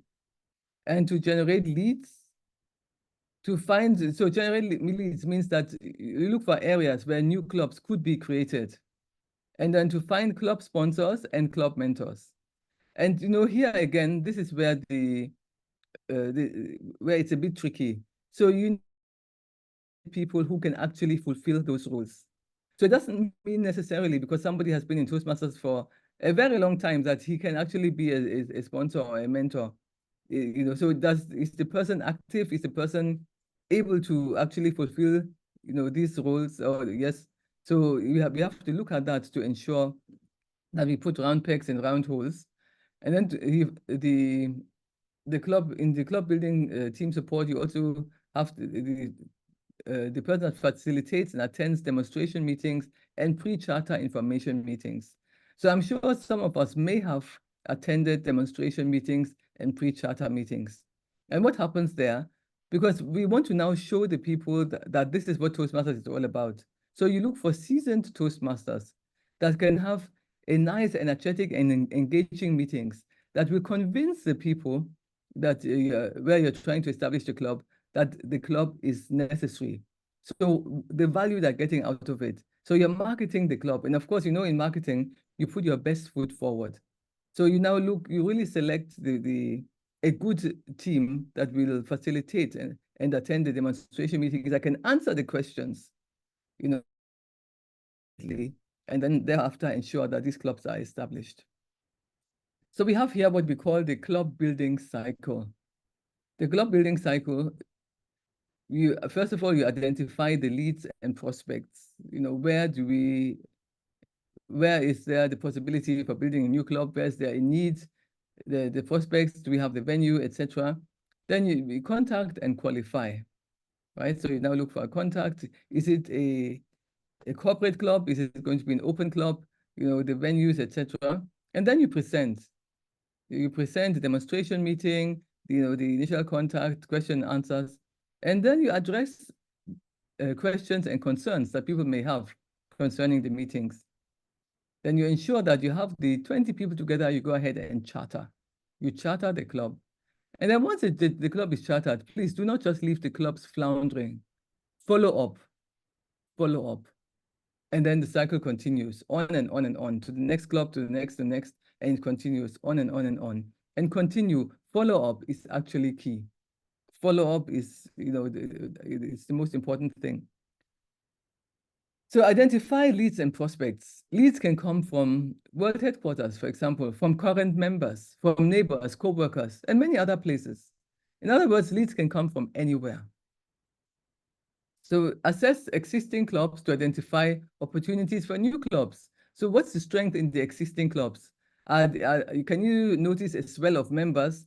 For example, we noticed in some clubs that at every single meeting, we had about 30, 40 people in attendance. So of course, then it's time to create a new club. right? So you see, these are the opportunities we look for, and then target opportunities. Communities over 10,000 people, there needs to be a club there. If there's no club there, then there's something wrong. Corporations that have over 150 people, because a Toastmasters meeting can only be beneficial. I know I come from a corporate background, and that is where I started my Toastmasters journey, in a corporate club. And I know the benefits that we derived from it, and we still speak about it today. So now, contact and quality. Follow up leads when requested, and then understand business and needs of each leads. So what are the business needs? For example, if Air France says they need a Toastmasters club. So of course, one of the business needs may be better communication. Maybe many of their staff are French. They want to speak better English. So we have to understand the needs, and then we need to address or